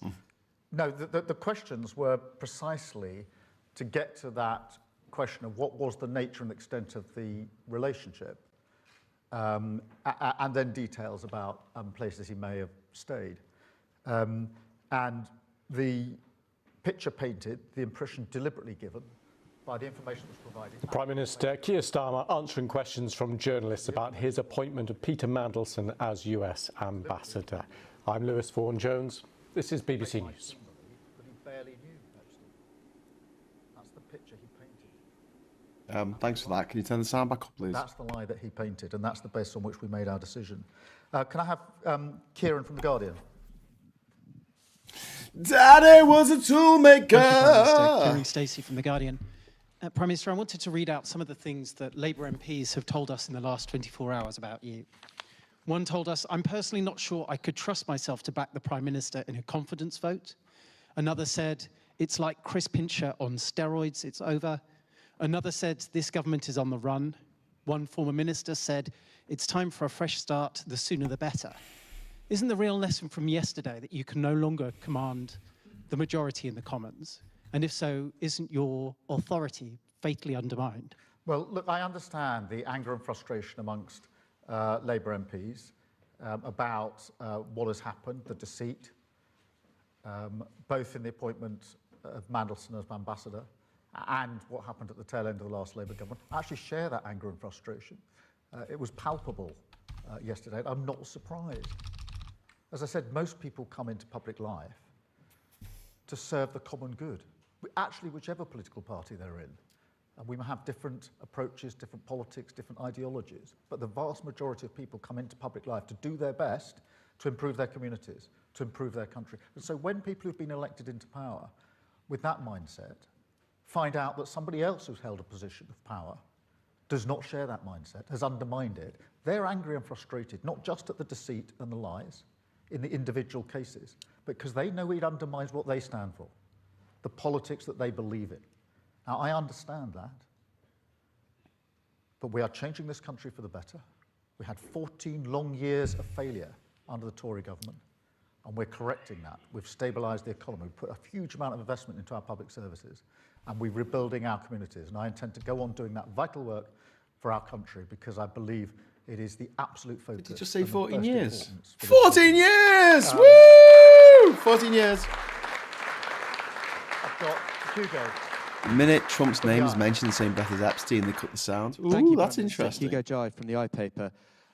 You've talked today about Thanks what for the you super see chat. as some of the successes of your government, including the Pride in Place programme. You've also issued a warning about the prospect of a reform or conservative government, which you say would undermine national cohesion. Is your message to your own MPs who are now sceptical about your leadership that removing you would destroy the work your government's done and make a reform-led government more likely? My message is that every minute we spend talking about anything other than the cost of living, pride in place, how we stabilise our economy, and how we make the massive argument that we need to make, the argument of our time, that we must unite this country, understand that to be British is to be tolerant, reasonable, compassionate, and diverse, and fight for it against the toxic division of reform. Every minute we spend not talking and focusing on that is an absolute minute wasted. Thank you very much indeed. Thank you all. That's it, he's gone. Right, fuck off then. Well, that was a nap, wasn't it? So that's the Prime Minister. Oh God, he's so boring. Even when like the actual politics going on is, even when the politics going on is like, you know, a bit more exciting than the usual run of the mill. He was supposed to be talking about, I don't know, people picking up litter, and he actually managed to end up talking about, you know, the Epstein case, Trump, the Mandelson, everything else, because that's what we want to talk about. Even talking about that, Graham, we need a squeaky tank. Oh, it's a bit of terrible joke. Where's the terrible joke? I can't see the terrible joke. I have to read through all of the messages now and see if I can find the terrible joke. Pete Dencat. My dad was a boxer. Mum was a Springer Spaniel. Dad was a boxer. Mother, very good. Very good. Oh, well done, Pete. You got the Squeaky Tank Award for this morning. Off you go, Squeaky Tank. You just brought the temperature down. Who's just said that their dad was a motherfucker? Oh my word. Shit jokes are the best. Anyway, so listen, we're gonna call it there. I was gonna finish like an hour ago. It's nearly. God, I've been talking now for nearly well, I haven't, because I spent the last hour just fannying about, really, trying to listen to what Starmer's saying, but he's so boring. It's really hard to focus on. Have you noticed that? That can't just be me, can it? Like, he's like the ultimate sort of, you know, when they call second screening, don't they? Someone has their phone and scrolling through their phone while they're watching television and Netflix and stuff, trying to make sure that the plot of the film or the TV show is explained at least 17 times in case you're not paying that much attention. I mean, that's what Starmer's like, and he's like a second screener. Thanks for doing the extension to the stream, Graham Politics. Oh, well, thank you for sticking with me, Diz. I'm sure some people were like, fuck this shit. I've got so much better things to do. Just in time for PMQs. See you later. That's first instance questions, I guess. That's DJ Marcy Moo off to do that. So brilliant. It was L. It was L. Yeah, I guess that happened, although no one wants to think about it, do they? You say you don't like Elisa-centric Simpsons episodes and don't like the Vicious Bound Boys, but would you at least agree that Trump is entertaining? No, he's entertaining like I don't know, like a drunk in the street shitting himself and vomiting all over himself is entertaining. Do you know what I mean? It's like it's there, it's happening, it's horrific, it's horrible, but I can't say it's entertaining. Can't say it's entertaining. I'd rather have a quiet life, to be honest with you, instead of being stressed out all the time about the next stupid thing that Trump and his gobshites are gonna try and pull on the world. Yeah, it's just really fucking grim. There is a question that needs to be asked, actually. Did Trump actually lose in 2016 and 2024? And the only reason why he won in 2020 was because of all the postal ballots? It's a question worth asking. I feel like we should ask it some more. And then when he lost in 2020, he just couldn't handle it because he was like, no, I was told by my people that I was going to win. Think about it. Okay, I'm going to be back at 6 o'clock tonight for the brand new show, Drawn Together, with me and Michael Dickensians, or Mike Dix as we know him. And it's going to be absolutely epic, I think. It's going to be Mike drawing a cartoon of what's going on in politics at the moment. And I'm going to be talking to him about the creative process of drawing cartoons. We're also going to be giving him ideas and stuff, and you will be able to join in the chat in real time as we go through the creative process of creating political cartoons, which I think would be really fun. I think it'd be like when the Ralph Steadman cartoons are drawn at the end of Yes Minister. So I'm going to say thank you so much for watching this morning. Thank you for the super chats. Very, very kind of you. Lots of people jumping in with the super chats, especially Goose and Ivan. Thank you so much. And I will say, give us a like, lick the like. I need to get that as a pop-up, don't I? Lick the like on the way out. And until I see you again, let's just say thank you so much for watching. Hello, good evening, welcome, and goodbye.